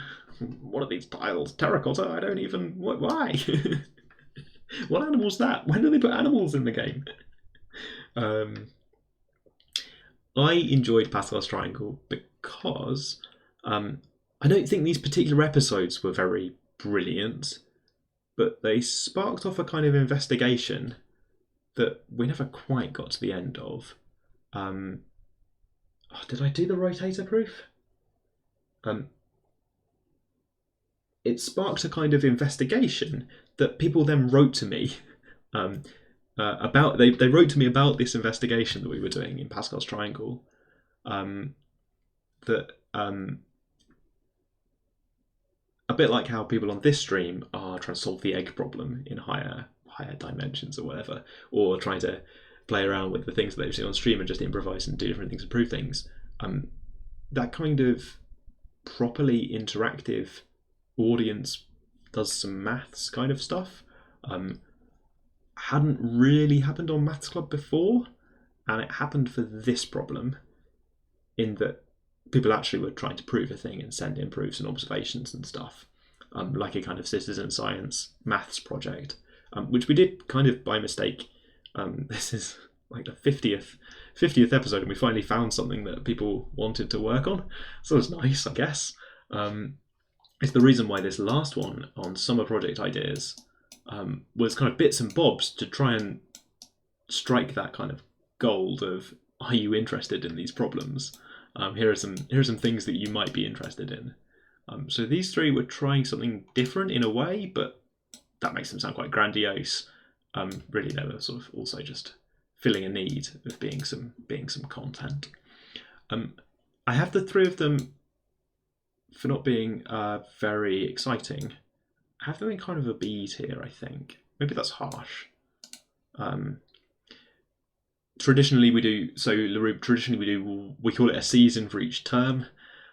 We take a very short break, like we take 2 weeks off in between the seasons, but that was how we started counting in the first place. We did season 1, and we took a break, and then we announced we were back for season 2 almost immediately. That's traditionally why we've been doing 2 seasons in 21, 2 in 22, and then 2 in 23 is how we've got up to season 6. Okay, I'm ranking all of my content from Maths Club onwards. It involves a lot of zooming backwards and forwards. So, what have we got? Let's take out some bad ones, I think. So, powers and patterns really didn't go anywhere. And counting cubes was really not a good idea for an episode. I'm also going to put crate labeling. I think some of these were borderline bad.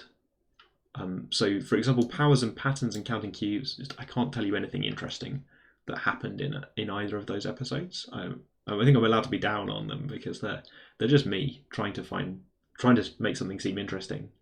On the left, this maybe would have been interesting in isolation. The idea is that when you do powers of brackets, 1 plus x, and you do powers, you get certain binomial coefficients. And when you do sums of powers, like sums of cubes, you get certain sequences in there as well. And it might have been interesting if it wasn't 2 weeks after Pascal's Triangle.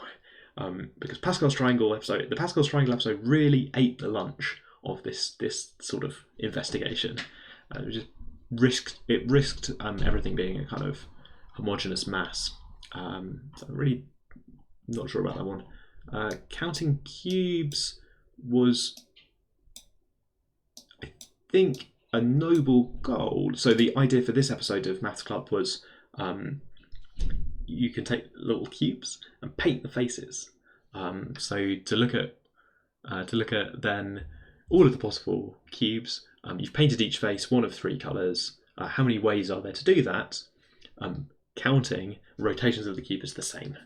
And I never quite found a good way of saying what I was trying to do, and I had a terrible method for doing it and a good method. The plan was to do the terrible method first and then do the good method to show you that it was better. But what happened was I spent a lot of time trying to explain the problem and not doing very well, and then I spent a lot of time doing the terrible method, and then it was very, very confusing for the good method. So I gave the impression that the good method was bad, and I gave the impression the problem was very confusing, and I don't think I've explained it well now either. So this is a bit of a bugbear for me, because I think this is some good maths. It's supposed to be an introduction to the orbit counting lemma, and maybe one of my aims for 2024 is to find a way to do this. I also tried to do it at an in-person session. I visited a summer school, and I used my slot to try and do a version of this, and it was terrible. Not properly terrible. Like, people enjoyed it, and we did some maths investigation, but it did not succeed in explaining the orbit counting thing. I've mentioned it. So if my aim is to do something confusing that prompts you to go and look up other stuff and then talk about that on your personal statement, mission accomplished. If my aim is to give you an introduction to actually the orbit counting lemma, then I haven't quite done it.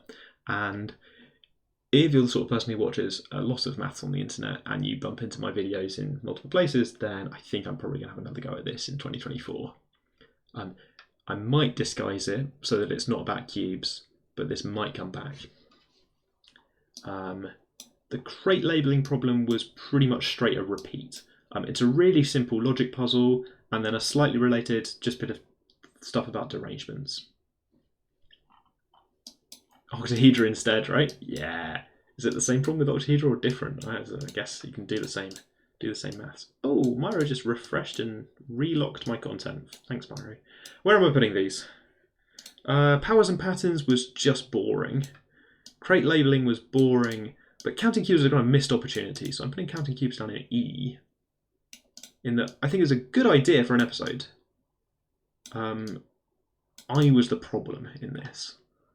That there was a good Maths Club episode hiding in here, but I didn't find it. Okay, gosh, it's starting to feel like a lot of episodes, and I've remembered Probability of Accounting had a guest on. So this was one of the guest ones, which means I'm going to rate it A, or maybe S. Good technique. Good problems, solved in an interesting manner.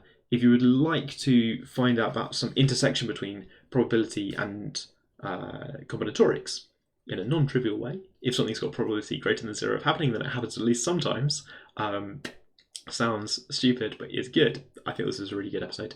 And having a guest on, once again, was a good way of making sure that the episode was actually good, rather than being something that I tried to explain and couldn't. What's this? Oh, I need to unlock that. Sorry, I'm rearranging my content, as I often have to do. Right, okay, and these ones haven't been rated yet. Okay. Let's put them on this side. Yeah, okay, then we've got a system. Okay, quick maths involved square roots. Might have involved a description of the fast inverse square rule. I can't remember what was in this episode, really. I think I'm putting it in B, so I'm not really sure what was in it. Pentagon geometry was a bit of filler, really, in a way. I think it had a chance to be fun. I think I made too much of a big deal of this. So the Pentagon's got kind of a nice geometry that relates to the golden ratio. If you want to see the golden ratio, then it's in there somewhere. Spent a long time getting to the point somehow.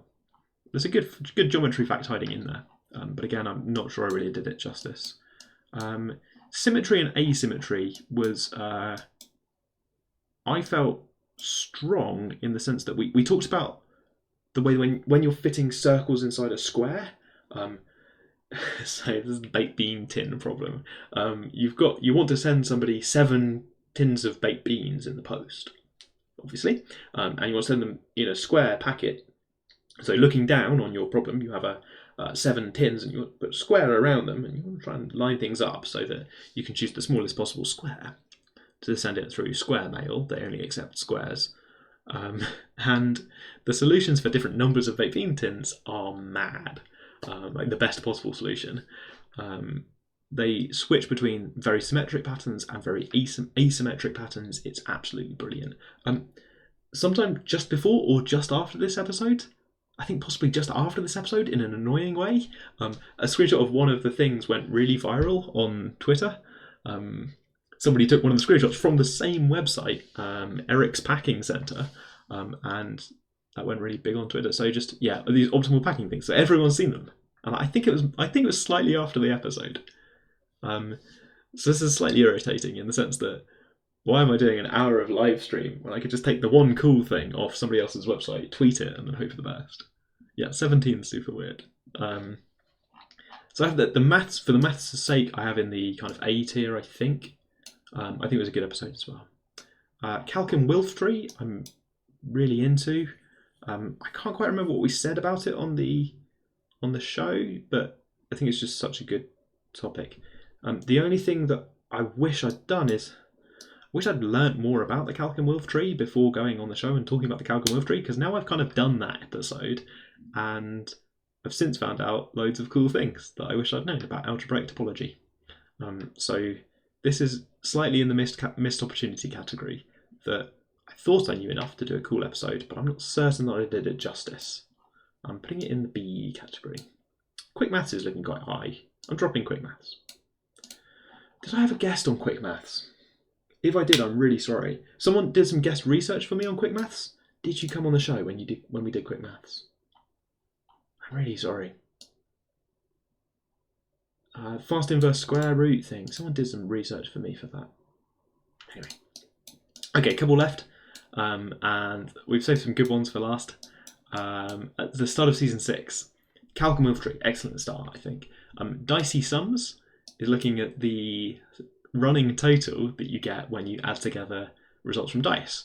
I thought this was really good. I liked them. I liked the maths. So I'm putting in S tier because I thought it was really good. I really like this problem. I've since bumped into an old friend who told me that they used a version of this in interviews for their actual jobs. So, brilliant. It's like an actual problem that other people have been interested in as well. It just went really well. I liked the kind of ideas that we had along the way. People had intuition in chat. It felt interactive. People had intuition, and we talked about it, we tested it. There was a section at the end where I did something I haven't done before on the show. So we've been doing Maths Club for about 3 years now.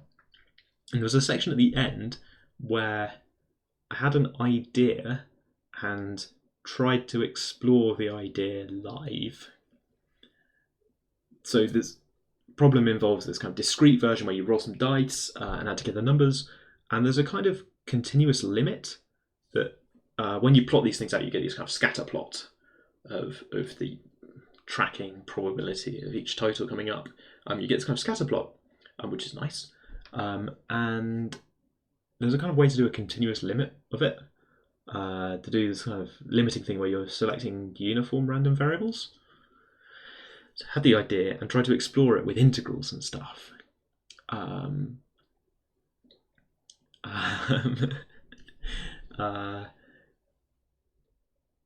Which felt like a chance to kind of honestly do maths. In a way, lots of the Maths Club is slightly dishonest, because you're watching something polished and rehearsed where the topic we're talking about, somebody's thought about it and got ready and is showing you kind of the right answer or some cool maths.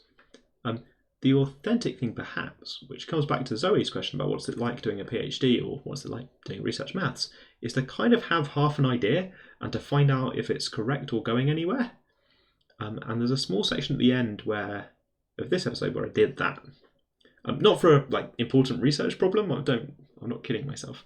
But just for one kind of problem, there's a kind of extension which I could have left as homework, but I said no, let's try and do the integrals or whatever. Not great TV because I realised that I couldn't really explain how the continuous limit worked in a way that would make any sense or be kind of real. And that's normal for doing something for the first time. You maybe can't explain exactly what you're doing or why it's a good idea or why it's working until you've thought about it. So not great TV, not great present this in a style that will make sense to prospective university students. But there was something kind of honest there for a change. Honest, dishonest is always selling it. That experience led on to a lot of other things. So this episode spawned more things that we'll talk about in a second. I don't know how interesting this is. It's a bit interesting, but not super interesting, surely. Where's this meta-analysis? Where is it? Are we in B? I think we're in B. I think this...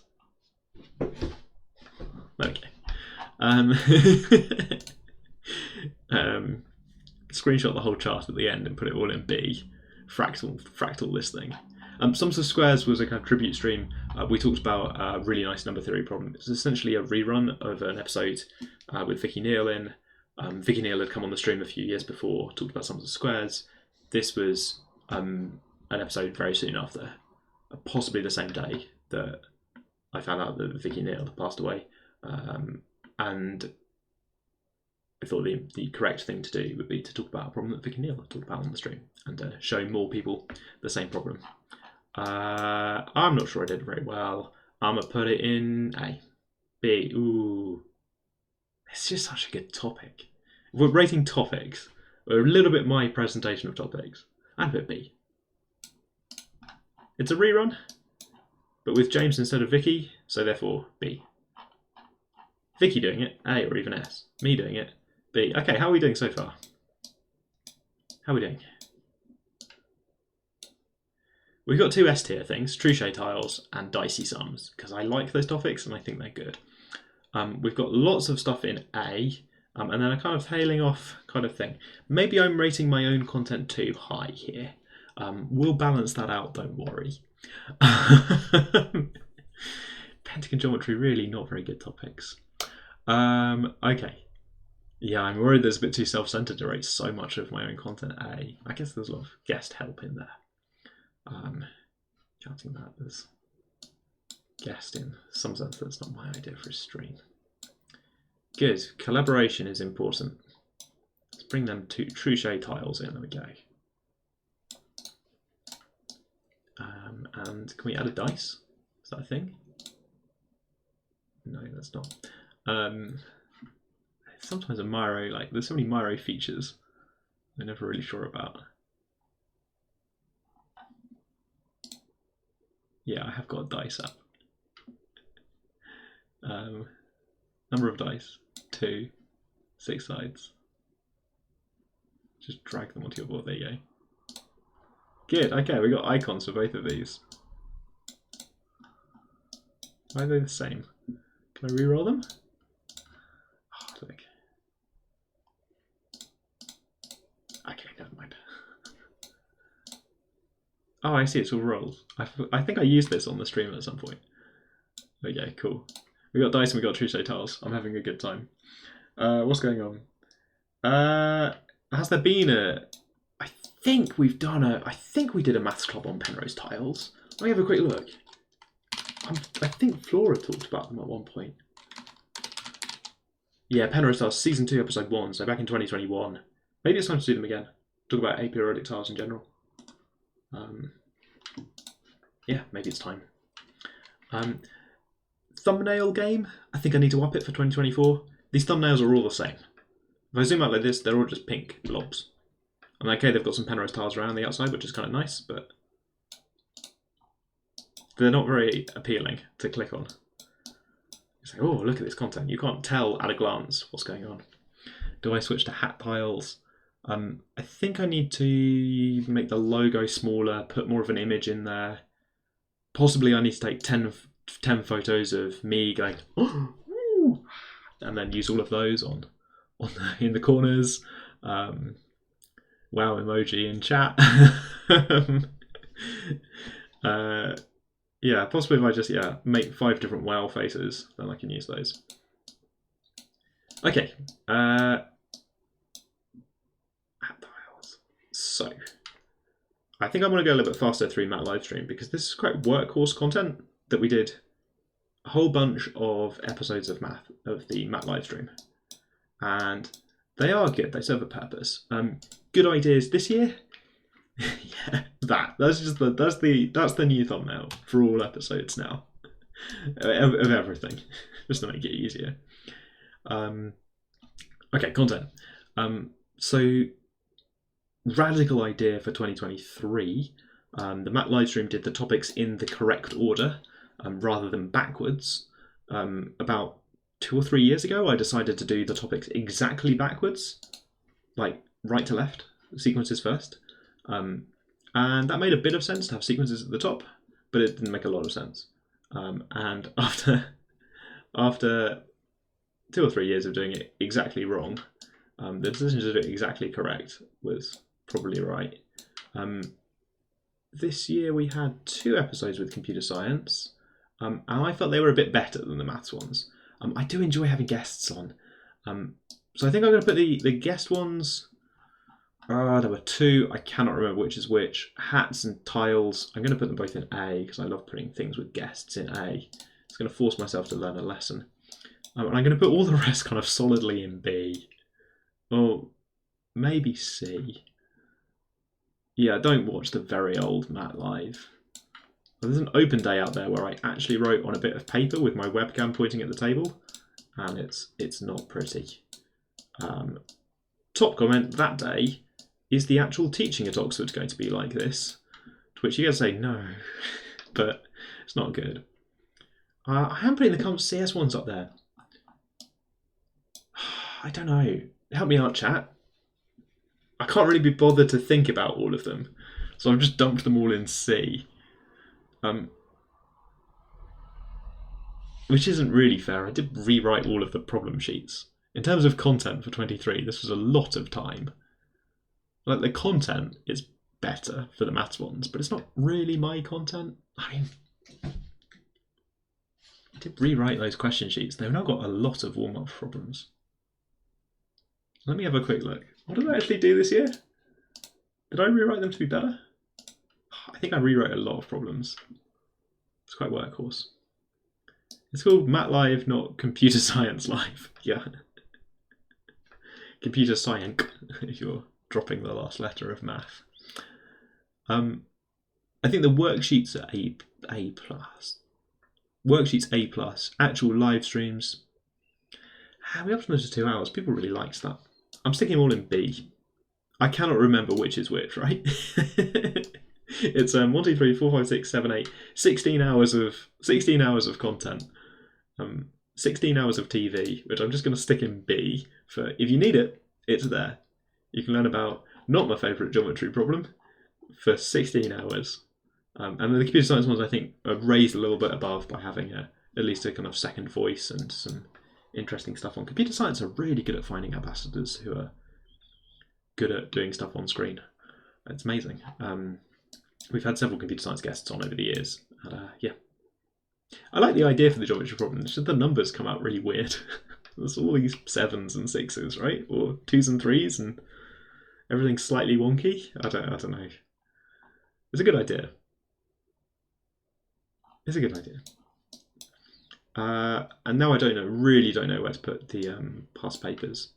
I'm going to give myself vague points for upping the thumbnail game. So after years and years of doing thumbnails like this, I mean, you can click on it if you care about inversion or if you want to see an episode with Rebecca. To put one of the problems from the sheet in the thumbnail, mild improvement.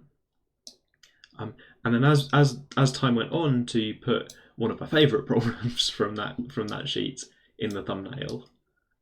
This felt like an experiment with clickbait. I don't know if it worked. I'm not good enough at YouTube to know if it works, but this is supposed to be clickbait. I haven't worked out how to make the equations much smaller than the text. The colour gradient's really nice. After years of doing sort of solid colour, I'm going to miss this. I might reuse it forever for everything. The thumbnails are kind of sometimes... I took a little bit of glee in this. The thumbnails are sometimes misleading. Like, this question is not about calculating this integral. This question is not about calculating this derivative. That one's legit. This one, you get a big hint before you solve this differential equation. That one's fine. That one, you get a lot of hint along the way, and it's one of the best questions I've ever been involved in. And that one, you get lots of help along the way as well. I worked out how to do bigger maths by the end of the season, so that's something I learned. Specimen paper video next year. What does that mean, sorry? Oh, you mean Spec A and Spec B. There's one missing, right? On the left. Yeah, the missing video is Spec A, Spec B. That's the bridge towards asking for 2006. Yeah, math specimen, yeah, okay.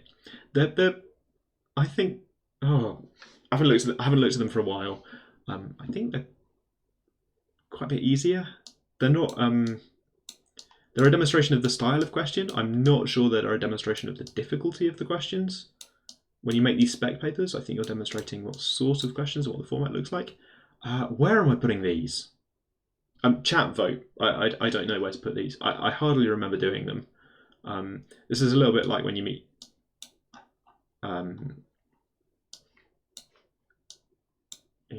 meet people who you knew as a child, right? You kind of like, I vaguely recognise you. Yeah, okay, so 2007 and 8. Maybe it was authentic difficulty. I put them in C until people tell me to move them up or down. Yeah, I mean, maybe move the later ones. Well, the later ones more helpful. So the single papers, which people always like a lot more. You get into more detail. These ones really felt like a rush to get through just anything. So 1 hour on one paper, it's kind of not enough. So the ambitious thing here was to try and cover every past paper. Not Spec A and Spec B, but to cover every paper, and that's really tough because there's a lot of them. We started early because we cut a season of Maths Club short. We started early and still were doing 2 papers a week some weeks, and not really doing them. I sort of think, yeah, that's a good point. Oh, you're voting for 2013 to 16 because they're on the same sort of syllabus. They're recent enough that you haven't. I haven't made the full videos yet. Actually, I don't think I've made a full video for 22. I think I'm one behind. I owe you some content. Then we got the bonus ones. So I want to talk more about these. So this is normal. This is a normal thing to do. Earlier this week, we did an interview question one. 2023 paper is a normal thing to do. I'm never sure if this is helpful, but you know, you've got to do something afterwards. The thing that doing a bonus one does, yeah. I missed 21 for a long video as well. Oh, that's bad. Let's have a quick look. Surely I'm not 2 years behind. I've done 21. I've got a 2.5 hour video about 21. I do not have a 2.5 video about 22. Quick look. There they are. 16, 17, 18, 19, 20, 21. Gosh. These were the... When I made these were the longest videos that I put on YouTube. They're 2.5 hours. 2.5. Don't know what happened here. 1 hour 48, 2.5. Those were the longest videos I'd put on YouTube at the time. More to come. Okay. So these two kind of have to happen. So I'm putting them in this kind of category of like more stuff. I actually think the interview questions one is getting better each year. Oh yeah, that one. I think I'm getting better at doing it. It's kind of the same every year, so I got to practice it. Surely I'm not 2 years behind. Oh, I haven't put it on the past paper website. That's good to know. Thank you, Herb. I haven't linked it to the place where people will look for it. This bonus stream, I felt. Let's come back to it. The additional multiple choice questions kind of had to happen, but it felt like another rushed one because there's 2020B, 21B, and 22B. So this had to happen, but I'm putting it down here as like a kind of speedy. Oops. That's all locked again. Thank you, Murray. That's felt kind of rushed. And then this one went really off the rails. Good concept, but I picked up at the last minute. Yeah, chat was not happy, were they? So briefly look at this one. This was so doing Matt live streams in a crisis is not very fun. Doing Matt live streams when you know that people have, for a good reason, are unhappy. You can't really make them happier by doing maths. It's not that fun. Also, some of these additional questions are, I think I'm allowed to say this, some of them are not my favourite. Okay. Allowed to say this? I'm going to. Even that one in the screenshots, the one in the thumbnails, not particularly fun. This one really off the rails. I should have stopped this one about an hour early. If you'd like to see a kind of weird mental breakdown containing egg problems, then it's not quite mental breakdown territory, but my goodness, it's weird. At some point, I should stop streaming that day. It's only one of the only times I think I've run out of stuff to say. I've always got something on my mind, but that one really ran out of bonus content. Okay, I think that's a good sort. We're now modal B, which feels more sensible than being modal A. I felt that these ones were pretty workhorse. None of that stuff felt S tier. Okay, short video time. So some of the content I made some content for other people's channels. I've got 4 of them. I think this is all the content that I made for other people's channels this year. I don't think I've forgotten anything. I did 3 videos for the main Oxford channel. They let me on the main channel. I think so. They're all supposed to be numeracy themed. I don't know. That was the theme for we recorded 3 of them, all in the common room, and the theme is numeracy. They were quite fun to film because I tried to have props for all of them. The pizza thing was very. I showed some friends and they said that's literally the mathematician thing to say about pizza, so it's pretty obvious in some sense. The Smarties was, I felt, quite good, and I really do like the shrinkflation one, which is not really about shrinkflation. They labelled it as being about shrinkflation for the main channel and stuff, but it's really about scaling laws, which is the thing I actually care about, right? So the way volume scales is really interesting. Talking of thumbnail game, these are thumbnails. These are the actual thumbnails from the Oxford Maths channel, and they all look the same, which is amazing because they're about 3 different topics. Because they're shots, still frames from the video, which is fine. That's what they are. They were also designed to be converted to the vertical video. Yeah, and continuing a bit of a theme, they've got errors in.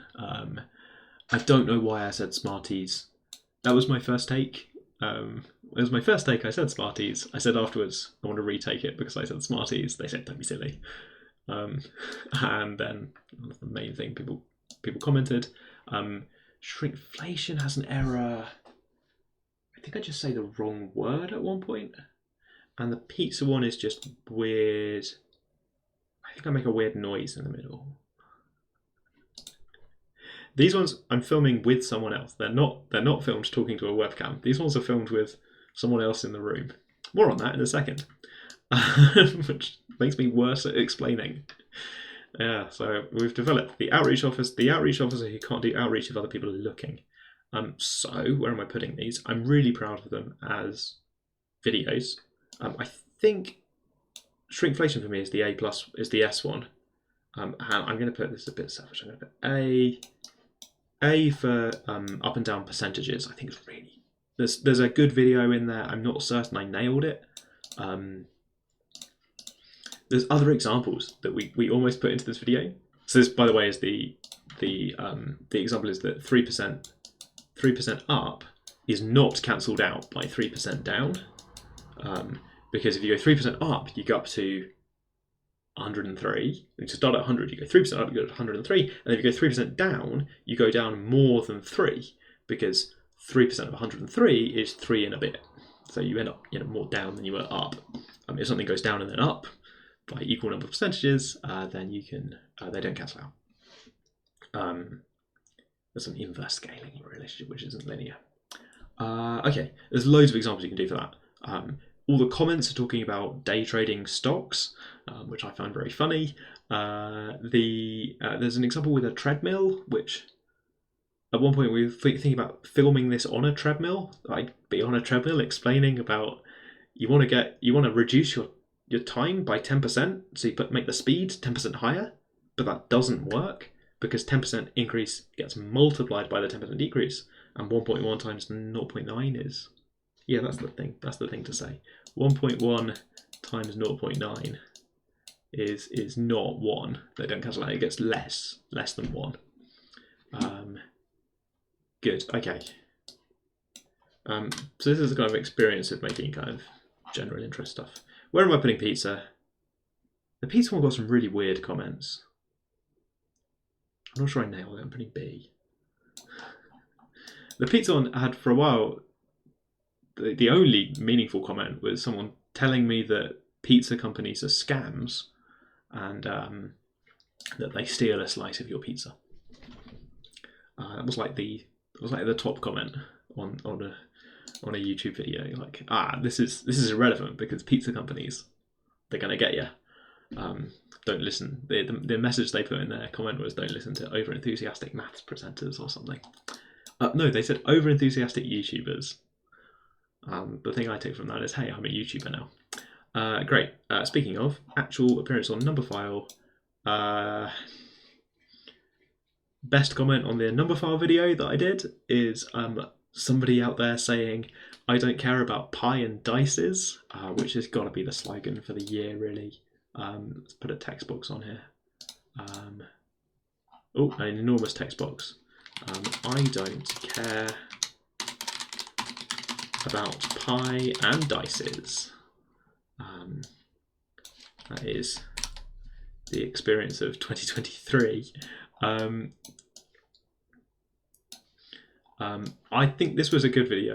I did make a very obvious, like, large mistake in it, because I was nervous and scared, and I hadn't written down my script or written down my plan of what I was going to say.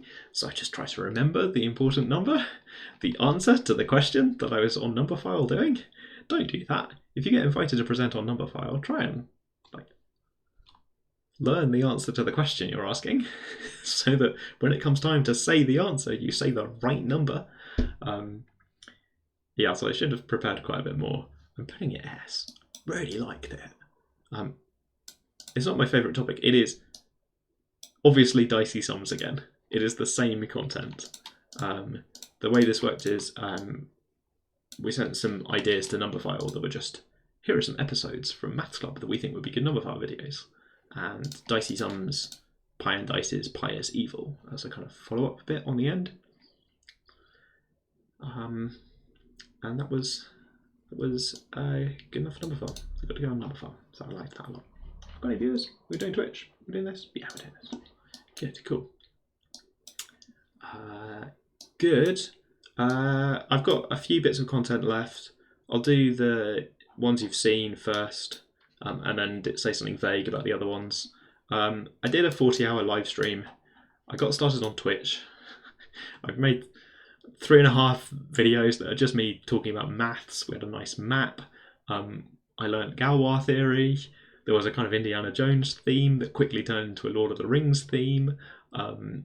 It involves some pretty honest, like, not understanding and staring at things and not understanding. I think it's not watchable content. As content goes, terrible. So I have to put it quite low for content reasons. The experience of doing it was probably good for me. So actually watching this as content, I think, is like C or maybe even D. Like, just don't. Yeah, this has got to be like don't tier. But I'm a bit split because the content includes really good moments. It includes practicing how to describe the fields generated by quotienting on the roots of a polynomial. And there was no hydrate button, just this owl. Hey up. The owl says hi. Which was for quite a long time just sort of balancing in the corner. Which, see if I can do it again. So I kind of F tier, but D tier, like you can literally watch 40 hours of content on YouTube explaining quintics now, or more accurately me understanding quintics. But I'm splitting it in a kind of quantum way. Thanks, CG. I'm splitting it into a kind of A for effort, or A for following through on a stupid idea, because it was a stupid idea. I'm putting an A and also E. Like F for don't watch this. Yeah, this has got to be like a don't watch. I'm putting in A and F at the same time. A because I think the idea of trying to explore Galois theory was a good idea. Some subset of this is good. but I really can't explain to you which subset. This is kind of the content of all maths, right? It's got to be S tier. This is not quite that. And I'll put the other one you can see, which is Chill Maths, which is what we're doing right now. I think we agreed this was going B. I think I'm putting in A right now. Hang on. Oops.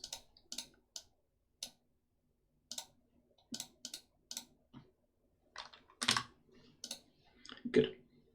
I really enjoy these streams. I think it's really good fun. Lagrangian Chill Maths. What was that? What's that a reference to? S tier. Do we do Lagrangians? Oh, back in the day, we've done 7 of these and I've already forgotten what's on them. Some of the early ones had really good content. There was a minimization problem. That was really good. So I guess there's some subset. Yeah, minimizing a function. I've got it on here somewhere. I think that was the first one. I think that was the first one. That's one of the math courses that I teach. About 6 students. Yeah, there were hyperbolic functions. I was really proud of it. Hey! Thanks for the, what is that, follow? Yay! You get access to an emote of a little face going, wow! Which you can use to express surprise at maths. Okay, so I think Chill Maths might have covered one good topic. It's done a lot of eggs. And it's done a fair amount of Pascal's triangle as well. Kind of dumping ground for other stuff. But I've really enjoyed it. And look, I had a haircut in between these screenshots, so that's good. I need to see some other remotes. That's really fun. Okay, 3 last things. These are sessions that I did in person. So as well as doing stuff on the internet, I've done stuff in person as well. So this will make less sense, but this is a bit meta. I did a talk for other people about what it's like doing live streams and lessons I've learned from doing live streams. The session for other people working in Oxford, it was called Lessons Learned from 100 live streams, because we worked out that we've done 100 live streams. And we did a little video clip of Zakai on the show talking about accountability. That was really fun. I think it was a really good talk. It includes some mad advice and it was about 2 minutes long. So going A. I really think if you're doing a talk at something where some people are doing amazing experiences they've had, some people are doing like proper advice. If you're just doing, I've done this weird thing where I live stream maths on the internet. We keep it short. People remember short talks much better than they remember long talks. Okay, I'm putting that in A. I really enjoyed that. I've made a new in-person session about spirals. Spiral. I don't think I've told you about it. People have seen a lot of stuff. If you've seen a lot of my stuff, then you can let me know if I've talked about spirals at some point, because goodness knows I've talked about a lot of stuff. This is maybe one of the best things I've made in Desmos. I think that the talk is currently... what does it mean? The talk's currently a C tier, I think. That's C? Yeah, the talk's currently C. It's got some good graphics. It doesn't have the kind of flow of a talk. I need to practice it a little bit more, 2024. And lastly, it's just a really small thing. We run this event with a problem sheet. One of the questions involves frogs moving around. The idea is that a frog can move into an empty space, or it can jump over. So this frog here can jump over a frog into the empty space on the other side. And your challenge is to get all the frogs to switch places. And we had this on a question sheet. It's a good puzzle. You do a bit of trial and error and you move the frogs around to get all the frogs to switch to the other side. And the solution that we had for helpers, so current students helping out on the project, the solution was really hard to read. The solution was just really... There was a number code for which frogs were moving. So I spent maybe too much time drawing frogs and putting together this map of the solution, which is still really hard to read. But still really, really problematic. But hey, I just enjoy their little smiles. And we tidied up some of the other resources as well. This is the prettiest one, the kind of most incomprehensible in a way, but yeah, I think I went back and added arrows at some point. I don't know why they're not in this screenshot. I did a version with arrows, frogs jumping around. Yes, and there's a bit in the middle where they kind of shuffle around. Egg frog box. Yeah, there are six spaces and 3 frogs and 3 anti-frogs, and they need to swap. And there's some jumping and moving rules. So it's a bit like the egg box problem. So this content is here not as something I presented, not as something I talked about on the internet, but just behind the scenes tidying up some resources. It's a bit work, of course. That kind of had to happen. I'm putting it B, but look at their little faces. Look at them. Hey. Okay, I think that's my content then. Peak B. We've identified 4 things. I've identified 4 things that were kind of good. 2 of them are the same as each other, and just like those Latin squares from before. There's 4 things, but 2 of them are the same. I really enjoyed this year for Truchet tiles. We had to get curtains for the house. So our curtains downstairs are out of a choice of topics. Choice of topics was choice of patterns for the curtains. We found one that looked like Truchet tiles, so I have some in my house now. What's that Zoom interview workshop? What was that about? Not the one like a couple of weeks ago. Last week, this week? What have you been to? Interview workshop. Hey, Limps Rose. Yes, this is like a recommendation list for 2023 content. If you haven't seen the dice problem before, watch the Numberphile video. It's a more fun exploration of the dice problem. If you want to see a kind of live version where anything could happen, that one happened. If you want to see some advice about scaling laws and examples with sort of colourful boxes and the reason a half pint glass is almost as tall as a pint glass, that's only a minute of your life, and you can find it on the Oxford Maths channel. Truchet tiles, worth learning about. They look like this. And you make little patterns with them. Whee! I don't know why. We never quite turned this into a maths question, I guess. But yeah.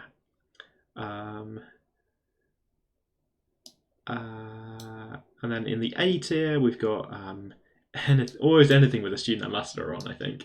Computer science for student ambassador. Interview questions, I think I'm getting good at that. More content, or the kind of weird new content of trying out other stuff on the Oxford Maths channel, doing Twitch, and speaking to actual people in real life. What's this? What's this? I'm a hair salon. That's great. Whoa! Oh, look, it's a video of an interview workshop. Do I remember this? Oh, for Brasenose. This is unlisted. You've linked an unlisted video.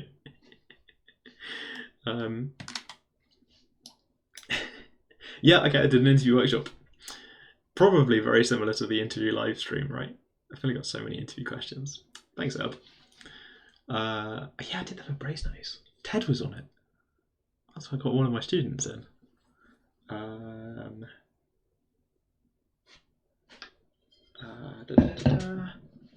Good. Let's take the screenshot. Concept of putting all of your stuff in a tier list. Make it nice and small. There's the tier list. I think the concept of putting all your stuff in the tier list is appropriately B tier. Oh, I have a website. Oh no, I know I have a website. That's my website. Okay. And then I guess it's missing.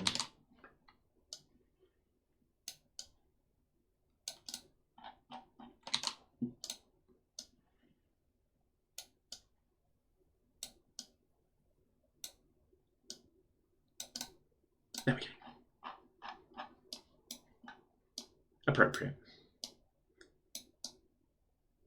I think that's the content list for 2023. Oh, yeah, I don't know, a few more. We've got the zoom thing, right, where you can zoom in. Whee! Tier list. Whee! I can't zoom anymore. The Miro won't let me zoom anymore.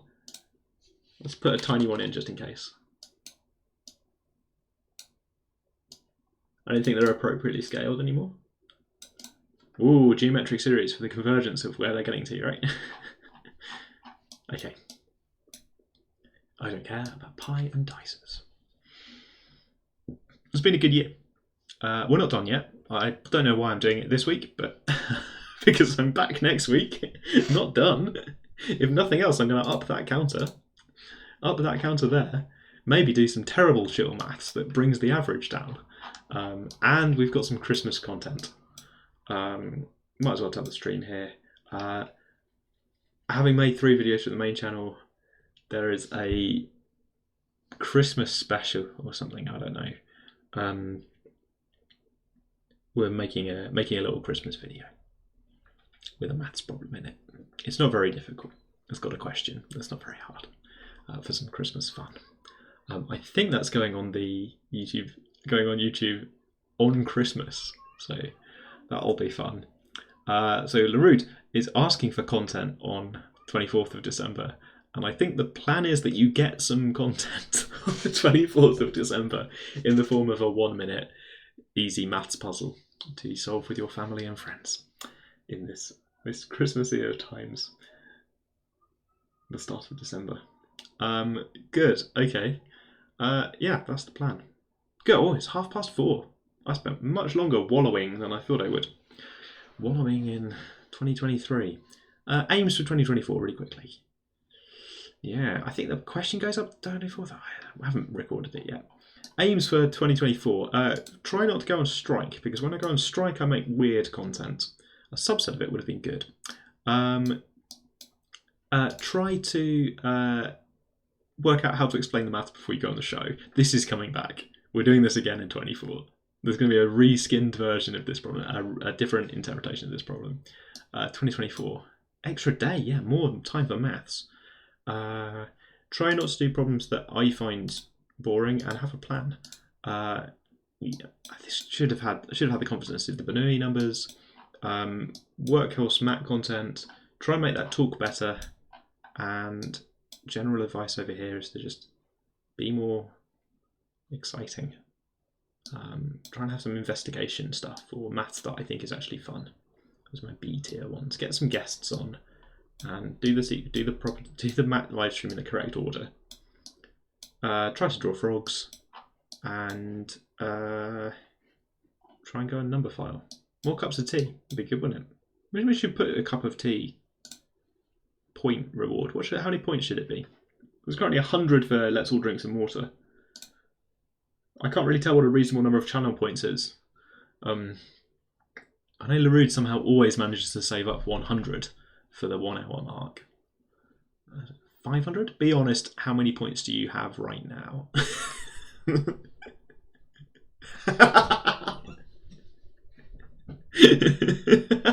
Okay. No, it's not 500 then. Okay, that's way more than I thought. Yeah, so you're just 50 channel points. Oh, right, okay. So at any point you've got the option of redeeming the hydrate thing like 50 times each. We might change some numbers. What's it giving you points? Yeah, there you go, right, great, here we go. Right, before I drown. Yeah, this is encouraging, isn't it? This needs to be not 100. 100 was a wrong number for this. Right, okay. Before we witness the very first Twitch-based waterboarding, a cooldown timer would be a good idea, wouldn't it? It's quite hard to change the settings when you're constantly drinking water. By the way, kids, don't drink lots and lots of water as a kind of Twitch prank. It's actually bad for you if you drink too much. I'm nowhere near that. Oh, and a sub! Hooray! Thanks for the subscription, Limbros. Welcome to the channel. The channel is constantly in charity mode. I don't understand the Twitch feature for this, but your sub, some of the money ends up coming to me. That money then gets given to charity. Yeah, thanks. I need to stop the stream before I drown. Okay. Right, good. Okay. Oh, I didn't get to watch, so I learned a lot of maths. Definitely worth trying. That's the spirit. I feel really bad during shortlisting week when, like, 2/3 of the people who have been joining in with the maths, who are great at maths, don't get invited to interview, and just feels, you know, there's not very many spaces at Oxford, and that's not a fact about you. That's a fact about Oxford. Go on and do amazing things at other universities, and maybe come back to Oxford at some point, either for a master's or to talk about your PhD research in a sort of seminar series. We do both of those things. That might be the next point that we meet. Remove the engineering department to make space for a larger level. The engineering department's in a building that, oh gosh, it's always got construction work going on in that building. Yeah, obviously I would like it if the university just admitted mathematicians. I think that'd be great. Oxford, now just maths university. Hundreds of people take maths. Oh gosh. It's a big building.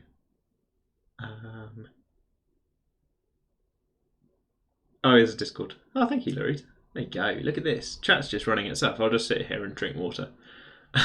That's the sensible thing to do. Good. Okay. I think on that note, I am stopping the stream because I've run out of content to rate. And one of the lessons was to stop streaming when you run out of content. It's an important lesson. It is possible to just keep talking forever, but the important thing to do is to know that when you've run out of content, you should just stop. Bye.